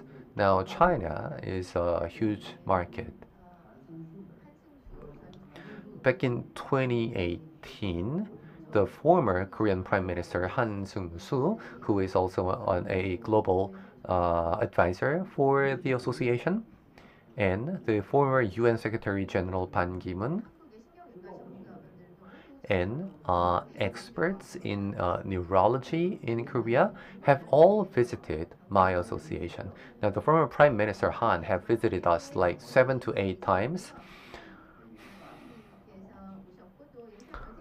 So he has been visiting Shanghai and Beijing, and the exchanges have been with Yonsei University and many OBGYN clinics. So I want to emphasize that there is a growing demand for medical tourism between the two sides. And now the dental clinics in China have a lot of demand. There are about 120,000 dental clinics in China. And every year you see 10,000 more dental clinics in China. So the demand would include treatment of various dental diseases, which can be linked to medical tourism programs. And recently there was an online conference among doctors and hospitals with the Malaysian side. I've learned that 1.2 million medical tourists have visited Malaysia in recent years. So I see a huge market there as well. So I really want to strengthen cooperation with you. In May, we have this medical tourism summit where many international advisors are invited. And like I mentioned earlier, this Lee Chong-wang network which will be launched in May on that occasion, will allow you to learn about the international patients. So I think we have great opportunities of cooperation with China in wellness, dental clinic, and so on. Now close to 5 minutes, so maybe one or two questions more. Okay, the two of you, three. Three quick questions. Let's keep it short if possible. Okay, first, thank you for your passionate speeches. I was very honored to be in the same room with ours. And I want to ask you something. I'm a nursing student and I'm in a 4th grade. And I want to ask that, is there any mindset or skills or experience that I should develop as a beginner? Who are you asking? Blumengrad, I think is. Thank you. Okay. Yeah, I think there are two sides of if you want to achieve delivering the best healthcare. One side is the hard side. Is your core skill set. That is what you're learning right now. But the other side, and I think it's very important sides as well, is the soft side on how you're going to make yourself happy first, how you're going to make yourself have a good mental health, so that if you build from strength to strength, you will be able to deliver a best care possible to the patients. That's the side that you must give the importance to and try to develop your maturity, develop your mental health. You need to have a strong mental health. I'm not worried much about your hard side because you should be a very good student. That's why you can be a nursing student. Thank you. We had one question from, yes. Oh, yes. I am Misan from Kitty. This is my great honor to be here with you. And I have a question for Ms. Napas. As you mentioned in your conclusion, to drive medical tourism forward, we need mature, deep cooperation between countries. And I would like to hear your opinion about what is the first step to be done, what is first to be needed. I think the platform like this, the forum like this is the first stage that at least we know each other and we know what we are thinking and can be developed for further collaboration. The other part is what I mean by further collaboration. I mean joint venture, co-investment, and something beyond the just knowledge exchange or idea exchange. But I look forward to something like this joint venture. As Keith mentioned about the collaboration between Bumrungrad and the real estate. Probably the name of real estate, I might need to correct that. It's not the minor group, but it's the big real estate in Thailand named Sansuri. That's a kind of joint venture, and the joint venture between the party that medical and non-medical, and that can happen. So I think all form of collaboration can happen and make it more tangible. Yeah. Thank you very much. One last question. Yes, sir. Yes. 네, 저는 부산에서 왔습니다. So I'm from Busan.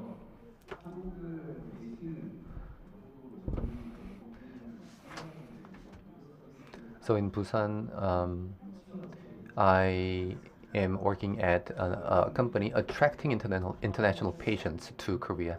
My question goes to Chairman Hao Deming of China. So companies like mine are looking forward to more international exchanges, like Chinese patients coming to Korea. So how can we cooperate? Companies like ourselves and your association, for example.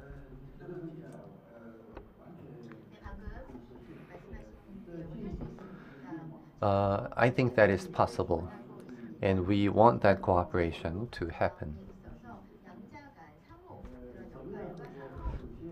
I believe that such a bilateral cooperation will benefit both of us. So first, let us build connections to associations like mine. And now there is the International Medical Tourism Association in China. So you have to contact them as well. So through these associations, you can talk with medical institutions in China. And you have to let them know that what Korea has so that you can attract patients. And you have to also let Koreans know of Chinese medical institutions at the same time. Now, I don't think that kind of cooperation is difficult. Now, I came here with the staff, members of the association, like the team manager Wang here. You can talk with them on WeChat, for example. So, today I've talked about, China opening up and connecting the world through healthcare. This is exactly in line with what you suggested. Becoming a medical doctor, I was trained into self-identification. The scientific method. I think we need to all, I'm very encouraged today that we can cooperate. What are our strengths and weaknesses? Self-identifying yourself. Korea, China, Singapore, Thailand, Malaysia, wherever, UK, wherever you're from. And then the second is problem identification. What are you going to do about the problem? You've got to look at it from every direction. And then problem resolution. In residency, I graduated from Korean medical school, but I did residency in New York. My boss was Asian, and he said, don't forget 3 things. He says, you've got to have the best. He wrote ASK on the board. You've got to have 3 things in your life as a doctor. This was 33 years ago. He said, 37 years ago. He said, first of all, you've got to have the right attitude. Cannot sacrifice your attitude. It's got to be good. And then you've got to have skill. You've got to be able to give confidence to others. It's not medical skill, but giving confidence to your patients so they listen to you. And then the final, least important is knowledge, but it has to be there. You can't do without it. So ASK, I would like, it's not a religious thing, it's a philosophical statement. I think we can all accept this type of philosophy. It is very clear to me that the world is now an Asian-oriented future. The Europe and American future is over. It's very, very clear that good things are happening in Asia, Southeast Asia, North Asia, Japan, Korea, China, the southern, Malaysia, Indonesia, all these countries, Vietnam, even the poor countries, they have a lot to add. I think we're approaching the Asian, and we should particularly, the presenter from Singapore was very strong that we've got to share some of this. We've got to work together. And I'm very, very encouraged by this meeting today. I thought it was going to be a long, boring meeting, but we have a lot to share, a lot to learn from each other, and we are no longer followers. Our hospital does more robotic surgery than anywhere in the world. We have 8 Da Vinci's. We are the leader. So Asia is no longer the follower, we are the leader. So I think we should embolden and go forward in creating a better Asia, and not just a better Asia, but leadership from Asia for a better world. Thank you very much. Well, once again, many thanks to our moderator, our speakers and panelists. I think our moderator's final words, ASK, attitude, skill, and knowledge, will apply to us all in every different field. So thank you very much for those closing remarks. And now, ladies and gentlemen, this brings us to the end of our first forum. I sincerely appreciate all of our audiences as well as our participants for attending. Thank you very much for all your questions and those of you online as well. We hope to see you again at Medical Korea 2024. Thank you very much.